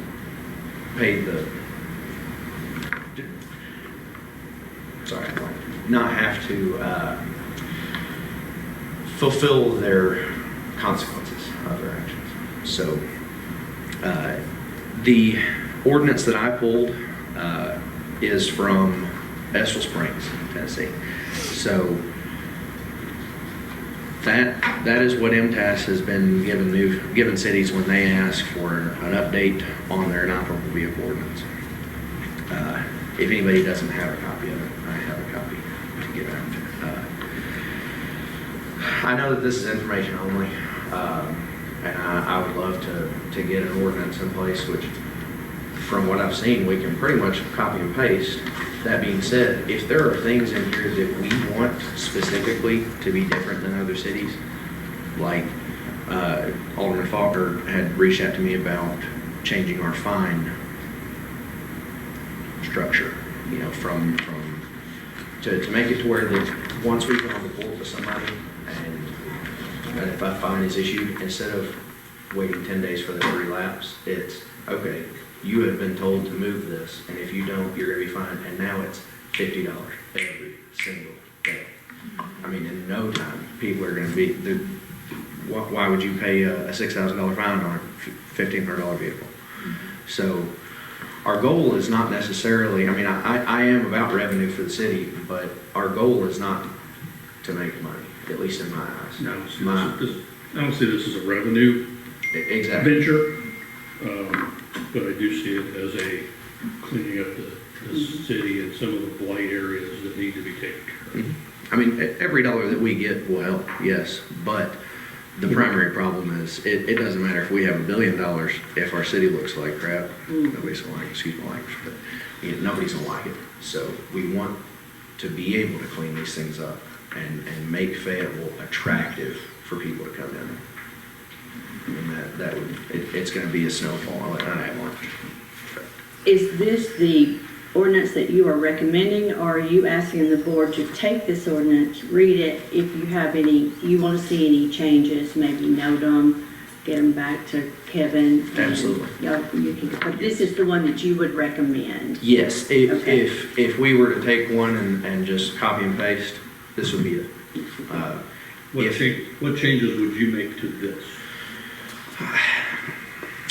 Or going in line with Alderman Faulkner's suggestion of changing the fine structure.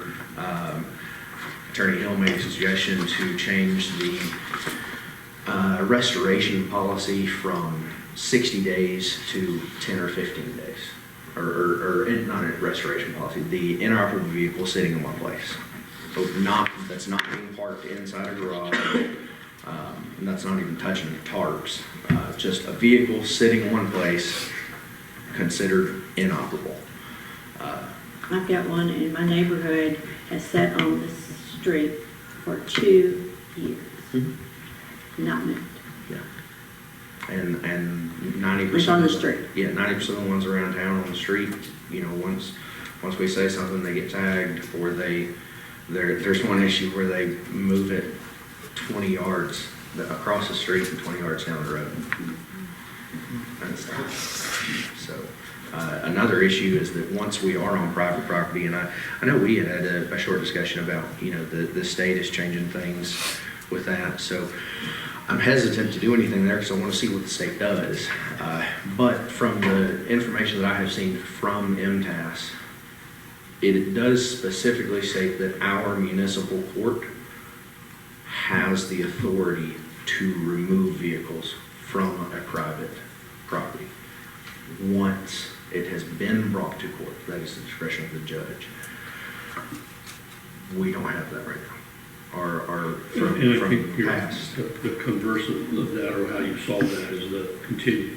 If they go to court, they're going to have to pay all the fines that are associated with that. Eventually, it's going to get cost prohibitive, and they're going to have to take an action. So, absolutely. Yeah. I mean, yeah, and having a judicial system that is willing to have a backbone and say it drives personal responsibility. Precisely. I think it's also something you mentioned in the committee about the number of violations you've already have a tabulation of. You want to share that with us? I have 77. Well, more since that exact day, of just vehicles that are sitting around the city. That's not the entire city either. I mean, that's just cars sitting on property that have not moved. The majority of them in my life, I can remember growing up seeing those cars sit in the same spot. That's a joke. I'm 28 years old. That's a joke. So, I mean, I've had vehicles that I've had sit for a little while. You know, nobody can expect you to jump to it, but don't let it sit for so long. So, Let me suggest, take this, take the Word document, recreate it, create it for us, and then let's get it in front of, I guess we need to go back into the committee for that, to look at that. yeah, it has Yeah, they could bring it back to the committee. And then Attorney Hill would definitely need to look at it and make sure that it's, get an official. Yeah. So if we write it, get it back in front of everybody, and then get it in front of Attorney Hill, and then let's get it back into committee so that when we bring it out and probably get it for a vote. Could we get a vote in August? We have a meeting on this Wednesday, is this Wednesday? The 9th. But that, yeah, that's, so I think we can kind of get a lot of it done by the end of the week. If we can get everything, get it as a Fayetteville ordinance document, so that we can all get our eyes on it with your, whatever your adjustments or corrections or what you think needs to go in there as far as planning. And then let's get it back into the two. Absolutely. And if there's any other suggestions that you all have, I would love to hear them. I mean, there are some more things that we want to add to it. One about the improved surfaces, you know, just to keep people from having a mud bog as a front yard. You know, if you are going to park something, it's got to be at the very least gravel, preferably concrete or asphalt. I still have to reach out and see what some other cities are doing with that. I have not been able to see what Vessel Springs is doing with their improved service. I don't know if that's a thing that they're implementing. There's been some cases where I call up the city and I ask them questions and they're like, oh man, that's a really good idea. So we're in the same boat with a lot of other folks. But I'd like to get a compiled list and make this a change because we're way behind on it. and if anybody has any suggestions or ideas, just get those to Kevin. Kevin will get with you. Kevin, myself, Jill Smith. I would like to ask Attorney Hill if he could research and make sure before we send this to our city judge that he will be able to hear it and nothing has changed, because I did read where it had to go before a court of record. And since our city judge is not elected by the public, I don't know that he can hear it. And I don't know that it's called a court of record. My understanding is circuit and chancery or courts of record. Okay. And we can discuss that further outside the meeting too. Okay, very good. Thanks. All right. Thank you. For your research and everything on this. Thank you. Moving to item number 3, we're going to turn it over to Director Gentry. Thank you, Mayor. Good morning, Board. Good morning. Item 3 is a request from Barry Brown. He is requesting water and sewer services for an existing cabin on Ardmore Highway, 106 Ardmore Highway, and a potential new single-family home. He at first went to FPU with this request. He was told he had to come and get permission from the city because it is outside of the city limits. It's directly adjacent to our municipal boundary, but it is in the county. So we kind of took this to committee. They had recommended getting information from a previous consultant. Ms. Sharon Armstrong never replied to my email or my request. And then it was requested, we reach out to MTAS. Mr. Owens did receive a letter back. I know he shared it with our committee members about some pros and cons that they had seen with the similar request. We also met twice with FPU on this, most recently this past Tuesday. And Mr. Dye did say, you know, to take into consideration that if this request is granted, it will open up other opportunities for similar requests that had either previously been turned down or where they have, there's some areas of town where one side of the road is city, the other side is county. So they have access to the sewer lines, but because they're county properties, they're not permitted to tie in. So we took it to committee twice, and then they wanted to bring it to the full board for discussion. I'd like to see it brought back to the work session next month and have Mr. Dye here so we can ask questions. So, I like to take it back to the committee before we go that far. That's fine. Because there are other questions that need to be answered through planning before we get to that point. Because there's, since we got the letter for the pros and cons, that adds other questions within the committee that need to be clarified, even if it makes it back to the board. Yeah, I think maybe the request, Mr. Dye be at the committee meeting, that we might could ask questions. He was out of town the last Yeah. time, so there's questions to ask him, because I understand he had some more information or a few more statements to add to that too. so as I understand it, when the new sewage facility was built, it was built with the understanding and full capability that it could support city and county, correct? Capacity-wise. I think the last word that we heard on that in committee was that there would have to be studies to see about the capacity. Am I right? Right, and even to the point as Chrissy was mentioning, I think that was part of the concern, even when we met with Mr. Dye. So, and I'll be honest with you, I have not seen anything on how it was built, whether it could withstand city and county. That was probably a question to ask Mr. Dye for sure. I mean, what capacity, number of lives and everything, would that treatment plant accommodate? I know that there's been discussions that the county has been considering building one. But some of the discussions also implied that the facility and all the money that was spent in order to build that facility that's currently there was built with the, their figures quote, guise of it was capable of performing city and county. So why would the county have to build one other than we're just not wanting to cross the streams with city and county? Is it because, is there issues that we're not talking about? Or is it a capacity issue? That's what we need to know. I do know that anytime a new development or subdivision, like a full-blown subdivision, is presented through utility committee and planning commissions, that is the first thing that is required by those FPU members is a water and sewer capacity study for whatever is being proposed. So I do know that they do require those for any new development. And I will also add, this is a 112-acre parcel. We did ask Mr. Brown if he would consider annexation to come into the city, and at this time he doesn't wish to do so. He would just like to view the request as this state and county property. So we would lose, if they annex, we would get the property tax. Yes.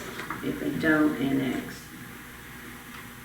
Then we would just be allowing connection to these services without getting property taxes or any revenue off of this parcel. And this is all predicated upon the possibility of building a new single residence on that. Right now, he's just requesting for his existing cabin and then a new house. Right. On this 112-acre parcel.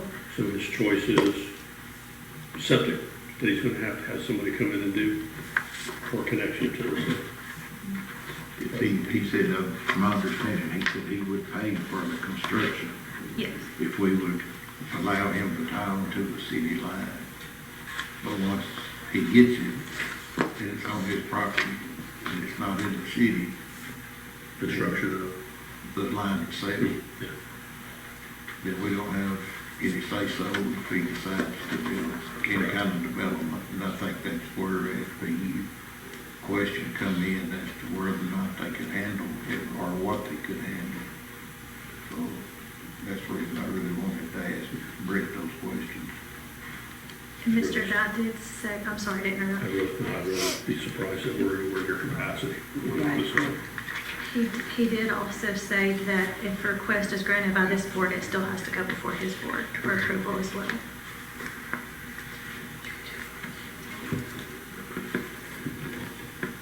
You encourage them to annex. I would want him to annex too for me to be in for it. I agree. Best idea. Yeah, that's, Open up that I can think of that worms might for be everybody. my only path forward at this point. That's where I am too. Because there was some property on Malina Road that was annexed years ago. And the sewer went to one particular lot. And they were gonna feed off of that sewer line to the rest of the development, but it was annexed in. And since that time, the development failed or they didn't go forward with it. Most everyone in that area has de-annexed. But that one guy that's holding out, he still has the sewer line there. Is that right, Johnny? It was the development. I know the area you're talking Yes, about. I'm yeah. not sure who's on the side. But that, because it came before our board, not this particular board, I don't believe, just previous. And he came and they had a chance to either say they want to remain annexed or de-annexed, and he stayed annexed because of the sewer. So he could hook on, it was just right on the corner of his property. So, We had requested that the annexation.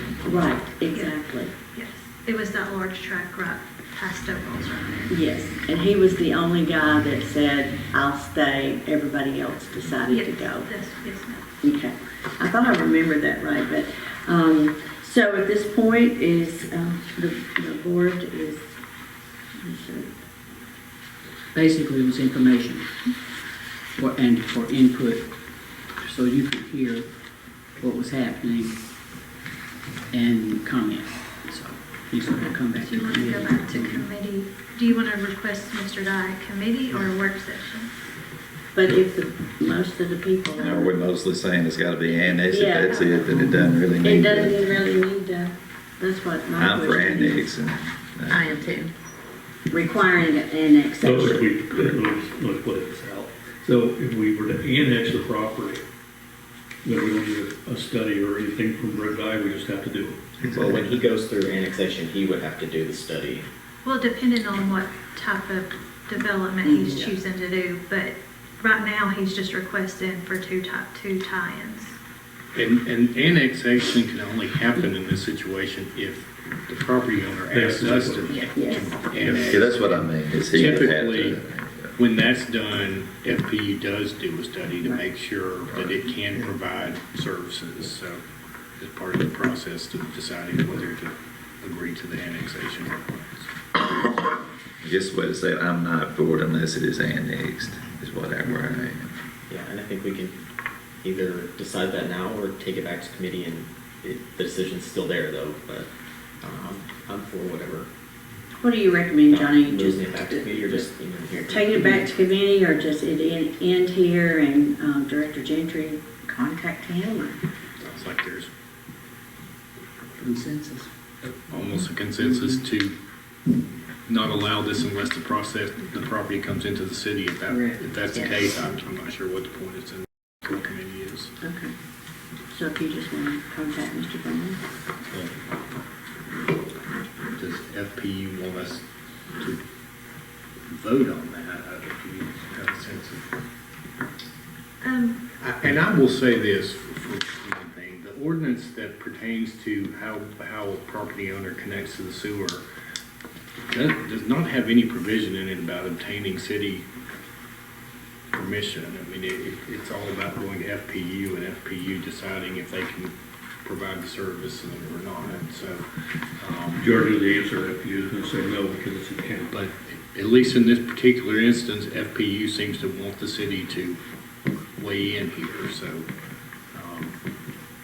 He was requested to give us written permission, or from FPU, when he went to FPU, they said that he had to have permission from the city for this. That's how they handled it, or they directed them here. And I would say that a decision here could be appropriate. Brett, according to our meeting on Tuesday, if we were willing to make it further, he was going to take it to his board. But I don't think he was going to plan on taking it to his board otherwise. Yes, it was only if this board board decided approved to his do it. request, then it would have to go before his board. But if you didn't, nothing would go forward with his board.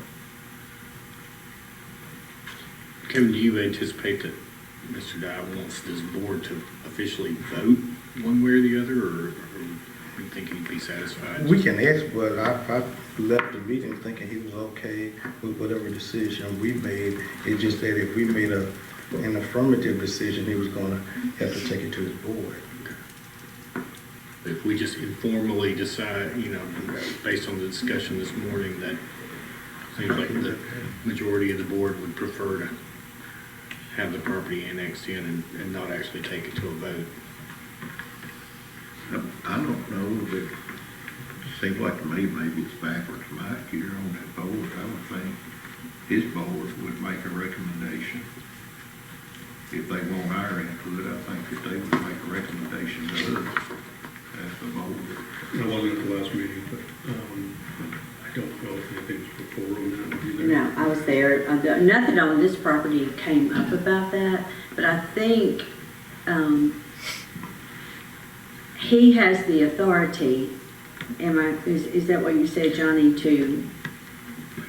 By our ordinance, he does, and maybe Vice Mayor Bradford's suggestion is thinking right here that, if his board wants to consider this, but wants the city's blessing on it, they can bring it to us. It's a precedence issue.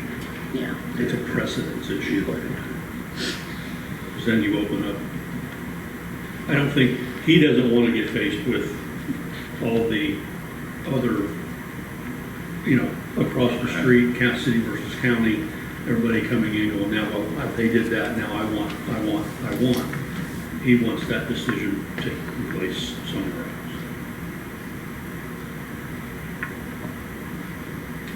I still think that ultimately, unless everybody's changed their mind, I think the answer is that annexed property. Well, to support that, when we did, and I apologize, I sent it to the committee, but not the entire board, but MTS said that annexation has always been a bigger factor when people decide, when the city go into the county to do this. So I think based on their response, we're in line to say annexation is a consideration or factor. I guess we could contact Mr. Dye and just say it was consensus of the discussion at the work session that the property would need to be annexed, but ultimately, you can tell him what the board discussed, but put it back on him to either take it to his board or end it there. Do you think that would be appropriate, Johnny? I do. Okay. So we're back to either Kevin or Director Jenkins to contact Mr. Dye, tell him the consensus of the board during the work session discussion was, and then go further with it, then he'd have to take it to his board. You've mixed up the ordinance, it's really Yeah. his decision. Okay. Okay, the last thing I have is just a quick department update. We did have 2 completed demolitions within the last couple weeks. 1013 Campbell Street West and 321 Market Street West have both been demoed. We've dealt with those properties for many, many years, and so we were glad to see both of them demoed, but we also are even more glad that they're going to be new homes built back and actually the one at the corner, it's actually right beside FPU. That particular one is on commercial, so they're thinking about doing some sort of office space and then upstairs residential. So I know that's been an eyesore for several years, so it's good that we're getting more of those demolitions happening. We did go to court for 1603 Washington Street West. The judge did grant 45 days for the property to come in compliance, and we returned to court on July 31st. We have noticed progress on the property, so we hope that that will continue and it will be all cleaned up by the time we go back to court. 6 firework tents were permitted this year with portable stand permits. They've already all been inspected, and they are permitted through the state to continue selling through July 5th. And then Chief Bergman and Miss Jill did a whole afternoon of walkthroughs. We've had a lot of businesses either change locations or other reasons that new certificates of occupancy needed to be issued. So they've done all of that paperwork, and some of the businesses had several little things they needed to complete. So we're working through that to get those certificates issued. We did have the initial assessment for the craft building. We are awaiting the report. The inspector did note asbestos, lead, storage of chemicals. So the next step would be getting the report, then a possible plan for abatement, and then they're going to give us information on how to move forward with seeking grant funds for demolition. So that the initial inspection has been completed. Sorry, Christy, is the white building that's right next to that, is that all one continuous property? It's, let's see. Yes. It is? It is. That one was inspected as well? Yeah, Okay. all of it was. Thank you. She was the lead contact Yeah. on that. And it's just as full. Right, and that's what the the question craft was, if they just did the main craft building, if they also did that one as well, because I know it's as bad, so. And I think since this also, she's been back in contact with Miss Betty. They were trying to get some plans to get some of the scrap metal and stuff out.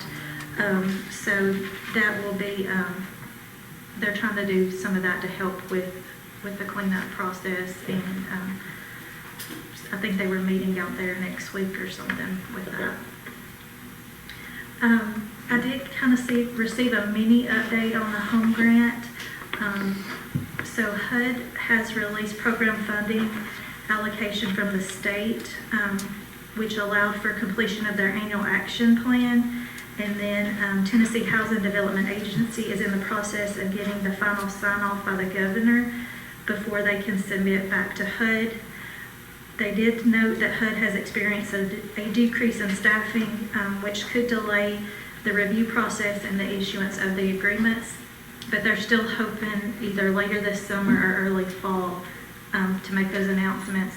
Didn't receive any information on, as far as I know, the money pots are still the same. We could potentially get $750,000, but they're just gave us a small update that the paperwork is moving, but it's still just kind of slow. And that's my report. Any other questions? Thank you. Thank you. We'll move now to finance, and the city administrator is going to take lead on this. Thank you, Mayor. Good morning, Mayor and Board of Aldermen. My first item is ordinance 2025-18, and in that ordinance, we are looking at moving $236,000 from fiscal year 25 to fiscal year 26 for paving. I think that Jack mentioned the paving money, so the money he mentioned, this is part of that ordinance. Also, we have in that $10,000 that should have been included in the 26 budget. This would go for fire department communication line item, which is a consistent line item within their budget every year. So we're asking within that ordinance for that 10. And also earlier, Nathan Brownlee had mentioned the insurance money, and that's $6,299 from Park and Recreation to go towards that board. So we were asking all of that to be included in the 2025-18 ordinance. Any questions? Would, since this is in a new fiscal year, would it be a 2025 ordinance, Tony, or 2026? So I asked that question yesterday. Oh, wow, okay. That was the question I asked, but, and Debbie helped me out because, but when we do the financial, they are all in calendar years, so they will continue. When we do fiscal year resolutions, we will start in 26. No, I think resolutions are also numbered So by we- calendar year. You're just talking about the 25-18, Right. 2025. I Yes. mean, we're just numbering those by year. By year. So that didn't have anything to do with the subject of Okay, the, what's in the ordinance. Okay. So it was just a, well, that's good to know, just a, because I related, I questioned it too, and so I just went back through all the years, and I'm like, okay, this goes calendar year for the numbers of the ordinances. The budget revision number goes by fiscal year, okay. like it would be Amendment 1. That's all I was questioning, okay. A good question, we went through that yesterday. So. Okay, that's why we have Debbie to keep us track. So, all the amended budget, the additions, the amendment change, those are all that's just carryover money, correct? Correct. Especially with the paving money, is money we bring it from fiscal year 25 into the new fiscal year. So we have to do this action to. Let me ask this. Because of the -17 that we had to do this Monday, which made a deficit of $92,740 some dollars, I think it was.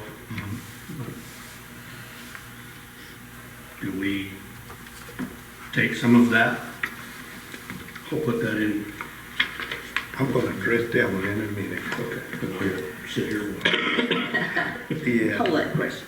And I can go, I was going to do that as part of the report, but we have checked in with the state to see what we need to do considering the 92,000. We have had a preliminary meeting and we have a more in-depth meeting. So we will make some recommendations, and the advisement from the state controller's office is that we would need to do another ordinance just to amend the budget from there. So we're going to make some recommendations. We looked at in our preliminary meeting this week. We looked at our preliminary meeting. We looked at some money in security. We found some money in personnel right now, money in that we can use for bond. We found right now close to 100,000, but before we're ready, we need to do some accounting for to give to you all on that. So we do have a process we need to go back to the state in order to clean that up. Okay. Not that I want to take any money away from paving, because God knows we need paving, but. And do No, hold on, you got to plus that, so I don't hear it. But bottom line is a balanced budget. Right. It wasn't a bad idea, wasn't a bad question for sure. Right. If it was needed, but it sounds like y'all might have it. If there's a plan, Yeah. just make sure we know. Yeah, and we want to make sure that plan is as clean and as less impactful as possible, but we started putting those numbers together, and we're going to bring it to you all and tell some of our department heads a little bit before, Okay. but No rounding. no rounding, absolutely no. So will it come to us as a budget amendment? Yes. We have to do something and get it back to the state. Yes, sir. Okay, Debbie, so we'll move this 2025-18. Okay, please.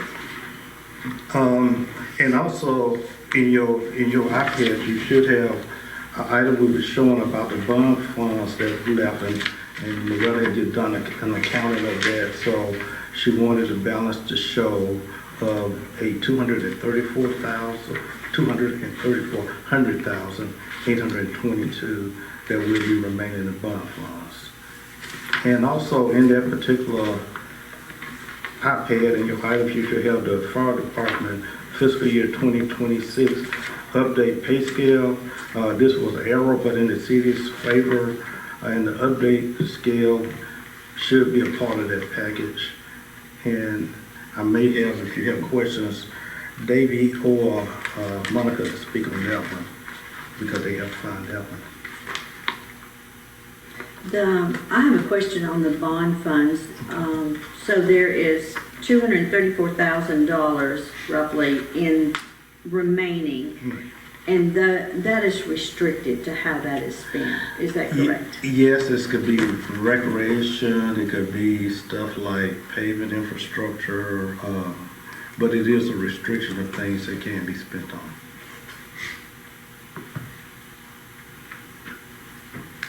So, Is there a current plan for that? That third vote. We talked about some things, Alderman. I want to see how we kind of work through, I advise at least that we see how we work through this plan with getting back to the state to balance the budget before we really get into it. But that's not a real plan right now to it. would we take the paving that we're talking about on the south side and the east side out of bond since it covers things? We can. I mean, that's Would it one of be the. easier and leave his budget like it, leave his balance like it is, but since it's covered under here. We can use that for some payment, yes, ma'am. Okay. Paving is gonna go a long way in the eyes of the citizens. Right. We know that. Because it's been a blight in the store and, a pain for quite a long time, the condition of the roads. And I think we owe it to the citizens to get the throughways good, nice. We agree. I mean, that was one of the things that Jack Williams has been very consistent, as much as we can get towards that line item. So, but yeah, we really can use that. I just want to clear the other before I make a recommendation in case we need to use some of this. Okay. We are going to take the updated fire department pay scale to board though, correct? Did we get to that yet? He Yeah, it mentioned was it, mentioned, but yeah. we didn't just have any discussion, so. Anybody have any questions on this? Was this just a calculation error, or, excuse me, let's defer to HR, if that's okay with you, Kevin? Yes, David, both of them Okay. are familiar with this one. Okay. Sorry, so this was actually a little bit of a mix-up. We had presented two options when we were talking about the 3% step increase, and I had created two pay scales. One was moving all the steps up 3%, and one was what was voted on, which was the step increase, which would have kept the original pay scale. And so the one that was originally voted on was the one with 3% increase on each step. And so this is the original pay scale that we had last fiscal year, which was the intent to keep it and then do the step increase on this pay scale, if that makes sense. We like the other one,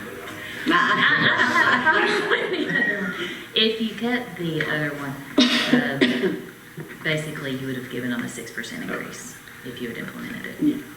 And done the, I'm not against it, but, No, we cannot That afford is, that is what would have happened if we had used this pay So scale. this is just taking the 3%. This, they will still, if you use this pay scale, they will still get the step increase. Like if they were a step 1, they would still go up to a step 2, and that would be what your original intent was. Okay, we'll need to move that forward also. Okay. In addition to these items, as far as the June report, the local option sales tax received in June 2025 was $339,498, and this represented a 7.6 increase over a year ago. The state sales tax came out to be $77,837, and that reflected a 5.4 over the $73,846 last year.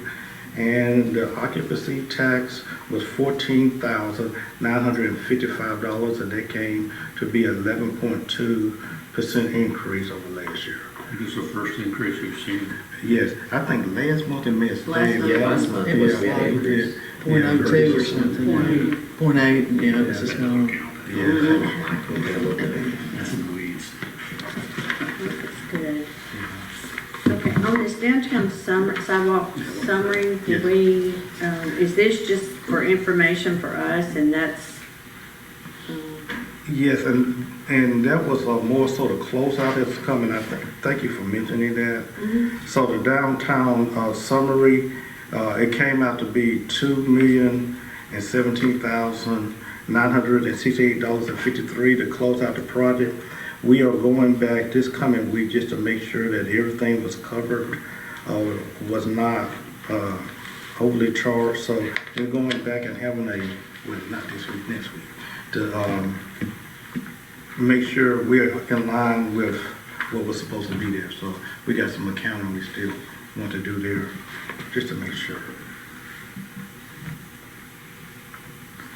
And the project closes with 2 budget amendments for the whole project in contingency. any questions on the sidewalk budget? I know, I've seen the email traffic. Any solutions on west side?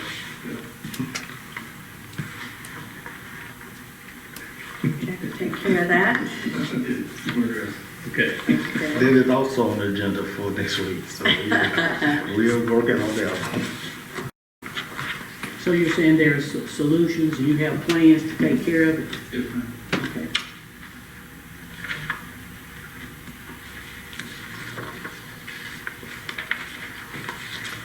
Okay, that takes care of our finance department. Now we'll move into administration with Mr. Owens. Thank you all. I have basically two items. The first one is I have ordinance 21-13, and it was going to serve as a purpose. We have maybe 3 situations of interims coming up or people on leave, but 2 years ago, and the board members who are here with us today, some of the boards and was there then, remember we had probably about 9 or 10 interims going on within 6 to 8 months. And we had a lot of people who had to work out in different capacities, and we were able to move a lot of stuff, but it also suffered in some of their jobs they were doing. What I'm asking in an amendment is that we keep the 21-13 as it is, but we allow for a secondary person at a less amount, maybe a 10% stipend, to be able to come in and fill in when we have to put somebody in a temporary position. For example,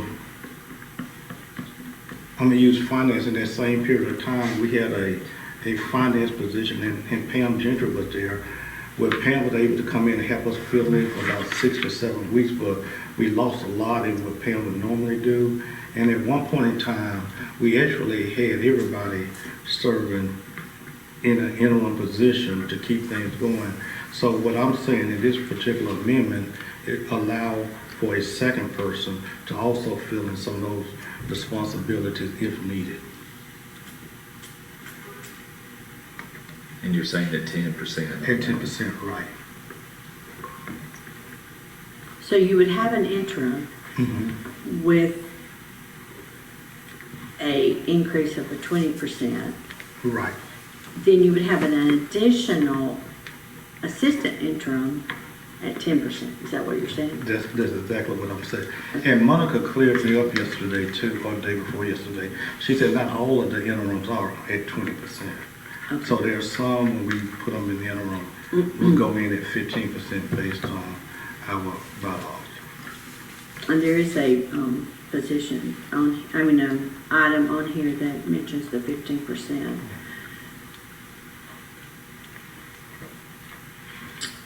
What does the board have to say about adding? So we would be adding an item number 4 to item F of the ordinance? Yeah, and I would say that it's not necessarily that you would need a second person, but if you do, you would at least have that option to put a second person in We're going to change the verbiage and add a item 4. Monica, can you come up for HRS? Yes, please. Yeah, I'm confused on how it's not already covered under 3. Yeah, that's what I'm looking at too, because it says any other Yeah. employee.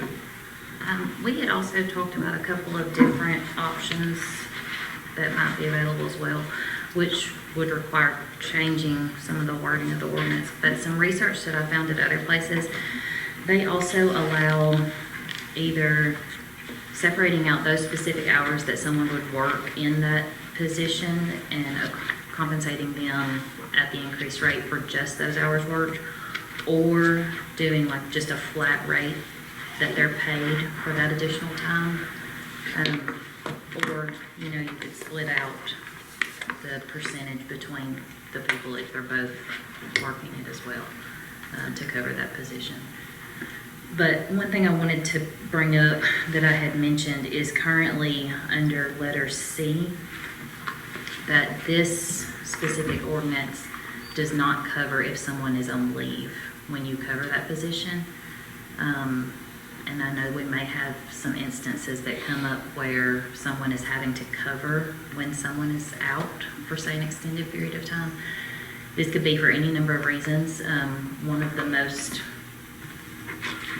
visible, I guess, in the law would be FMLA, because FMLA allows up to 12 weeks for someone to be out for a serious condition. And that is, required by law, but you are without that person for that period of time.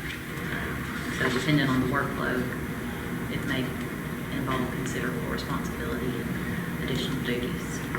So would that changing be in B because of, it says vacancies by temporary absence, not including?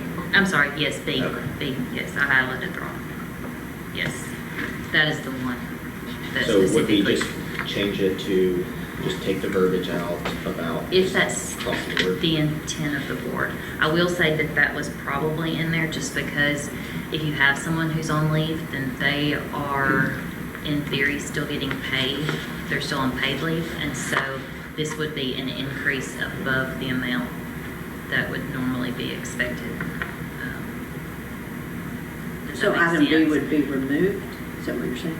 I'm not necessarily making a suggestion, I'm Yeah. just making sure you're aware of the financial implications. Because if you were to consider removing it, then you would have to consider that this would be money that would be above what would probably be originally budgeted, if that makes sense. Really, I just have to change A, because it says when an employee vacancy arises due to the resignation or termination of an employee. Just add in So there. you're really just talking about expanding that, or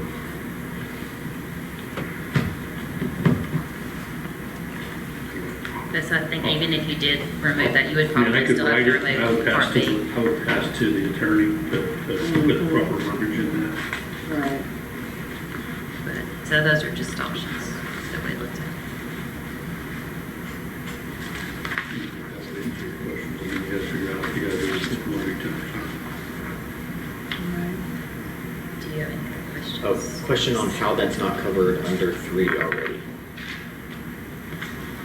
So the compensation for an employee appointed to serve in any other position. I agree. I think you could probably put in there up to 15%. F3. F3, second page. 3 hours. Oh, Instead of adding a 10%, would that not be covered under 3?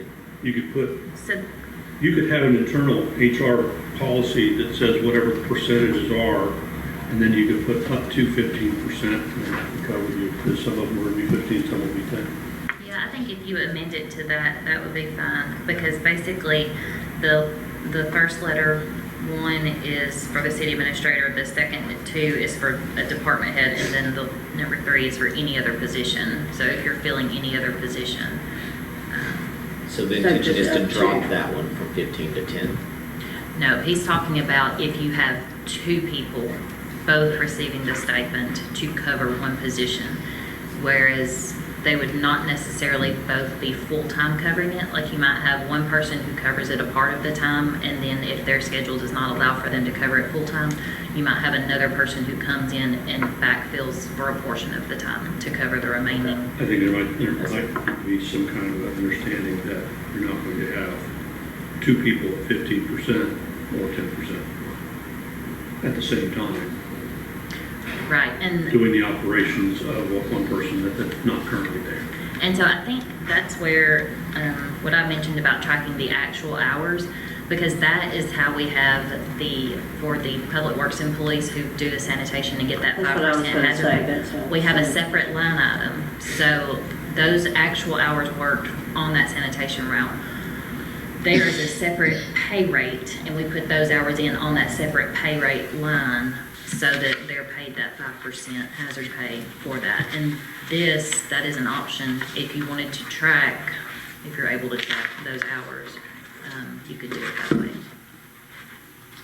Which is easier accounting-wise. Accounting-wise, probably that way.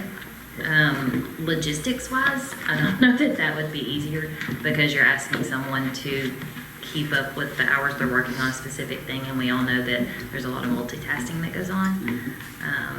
You might be working I might be working on my own HR stuff right now, and then all of a sudden a phone call comes in, we'll say related to finance, and I might have to be pulled and work on that all of a sudden for 15 minutes and then go back, so it might be some estimating that would have to be done if that were the route. Are there separate codes, charge codes? that Yes, are sir. being used? Mhm. Okay. So I mean, So it's each- same thing as contracting, so. That's You just gotta make sure there's a policy, that you have a policy in place that talks about, And that's how charge what you the work for, sanitation. charge.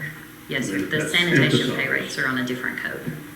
And Candace does payroll, so she would probably know best which way would be easier to track.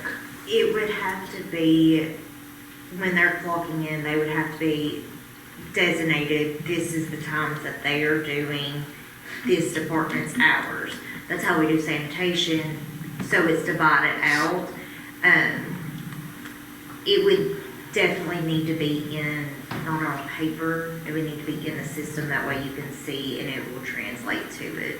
So they don't currently use timesheets, they're just clocking in. So there are some timesheets that are used as a backup in a couple of the departments, but for the most part, we use the online timekeeping system. Okay. And coordinators typically can add notes in there to help. Would they With be payroll. required to sign out, clock out, and then clock back in under a different code if they, say, go to work for planning and codes?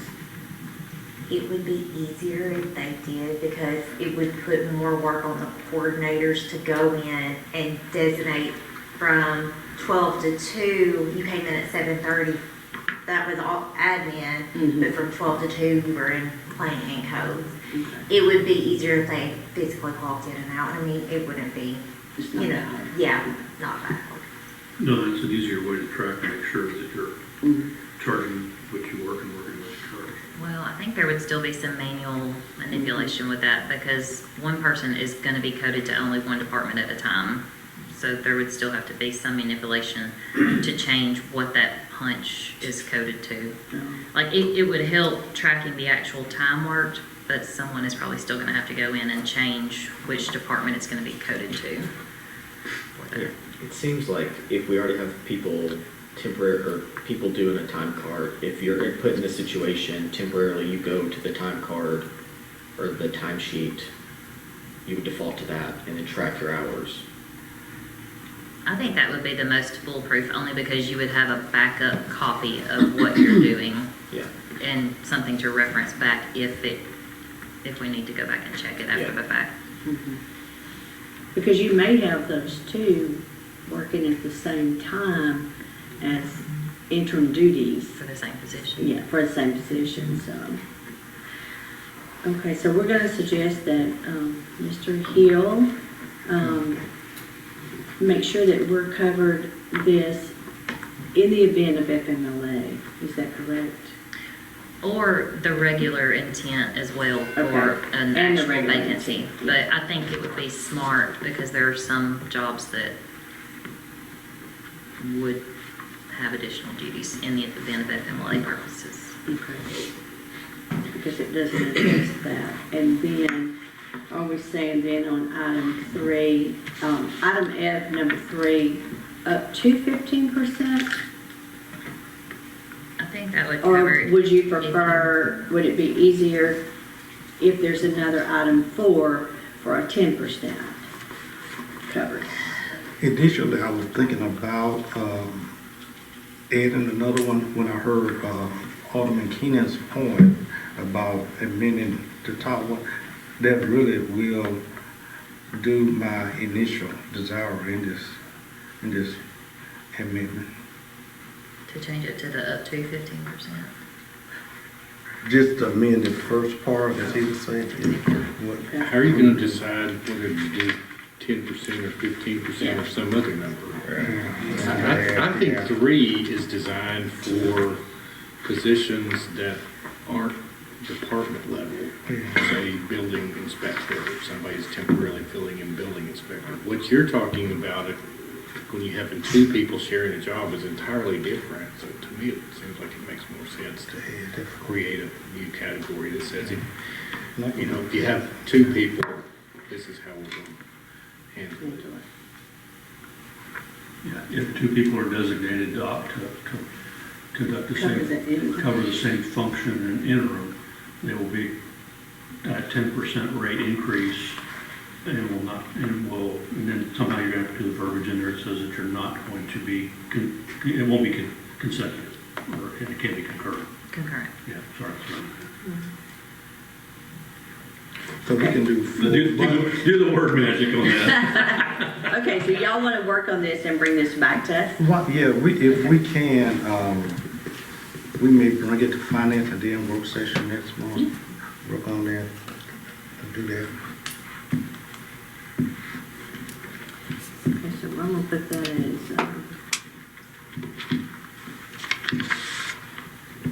FYI this month, move to next month, okay. Thank you, Monica. Thank you. Back to, Mr. Owens. Okay, the second item, the state approved House Bill 810, and that was a resolution pertains to the operation of utility vehicles, or which was formerly ATVs, on certain roadways, as it specify addresses on unpaved, on unpaved roads, streets, or highways with adventure or tourism districts subject to particular conditions and local governing body approval. So this is one I checked with the Tennessee City Managers Association. It is opted, the cities can opt in or opt out. So I wanted to bring that one back to the board to see whether you have any concerns with adopting this as part of our ordinance.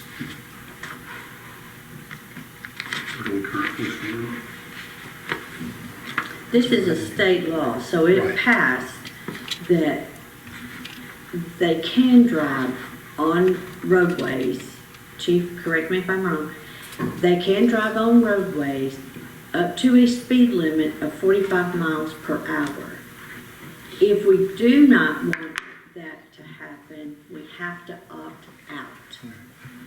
So we need to decide, I guess. And they have to be registered and tagged and all that stuff. Correct. License, blinkers, everything that's required of the vehicle on roadway. So it says state highway or county road. Are our roads considered county roads, or do we just fall under that? I don't think we have roads considered county. We're municipal. That state law gives them well, these state roads run through the city, so. Right. So I think that's what the law is doing, saying if the city doesn't want to allow this, they have the opportunity to opt out. How do you feel on it, Chief?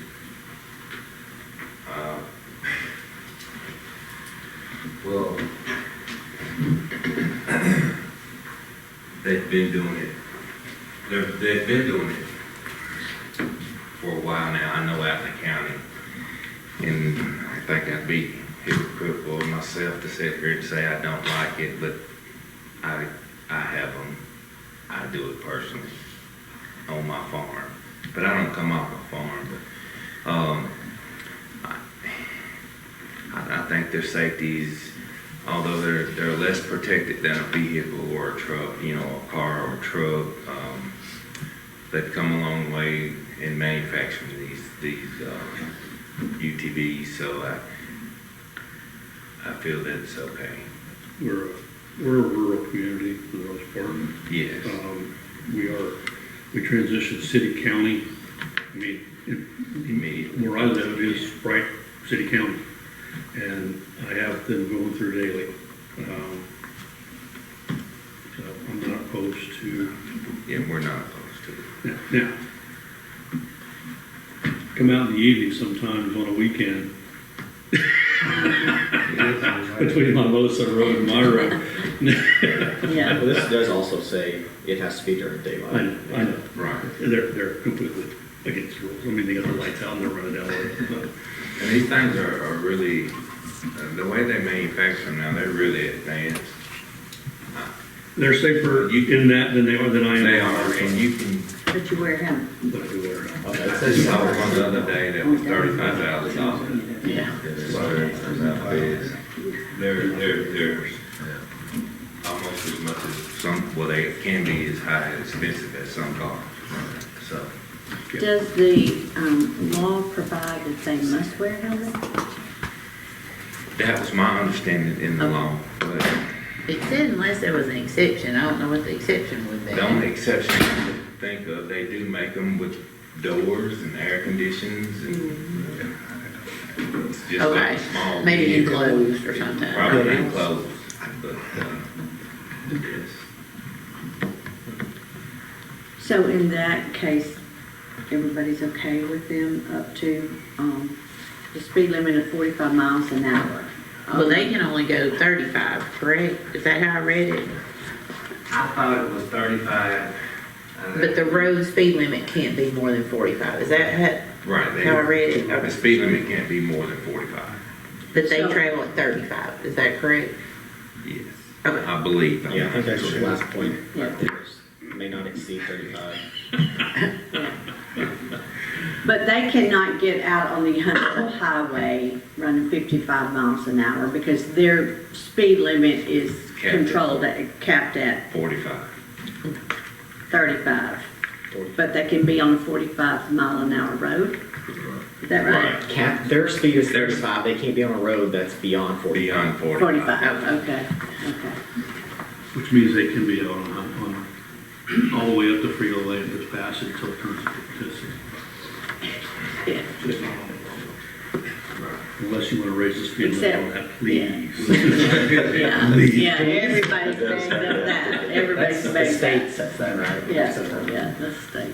Can we make a recommendation to the state there? All right, Mr. Owens, now. So we will do nothing then if that's, and it'd be the law that stands. So the only thing that we had to do was opt out, and we're choosing just to remain as the law reads. Okay. Okay, just to close out my report, going into next month, we have several important meetings that were part of strategic planning and other significance to the board and to the citizens of Fayetteville. We do have an important fleet management meeting next week. Garrett mentioned about us meeting next week. We have a planning meeting that we were talking about vehicles, we were talking about entertainment districts, so we have that scheduled for next week as well. David and I and finance, we have a meeting to kind of get everything in order, to give you all the best information as we can about the fire trucks. That is towards the end of the month, but we're planning and working towards that meeting, and we're continuing to work on sidewalks, not only to close out of this sidewalk, the grant that we received from the multimodal for the north side. So we're continuing to work on that on a monthly basis. And we had a very, very productive animal control meeting on Monday. We're still working to make it as efficient as possible. We have some notes that I will share with the board members as a result of that meeting. We're looking to transition that under the police department by October, so we're working out some kinks with that. So that is something that is still going on, and the next meeting on that will be planned for August 6th. And finally, I want to thank the board for your patience as we work through IT issues. I'll give kudos to Debbie as well as Jerry Taylor. We had to go back and just redo everything with IT. We do have a plan and a person that will be coming on board. We will give a full report of the transition and the planning to go ahead in the July 31st IT and Planning Committee. And unless you all have any questions, that's my report for now. Any questions for Mr. Owens? If not, this meeting is adjourned. Thank you. Good discussion today.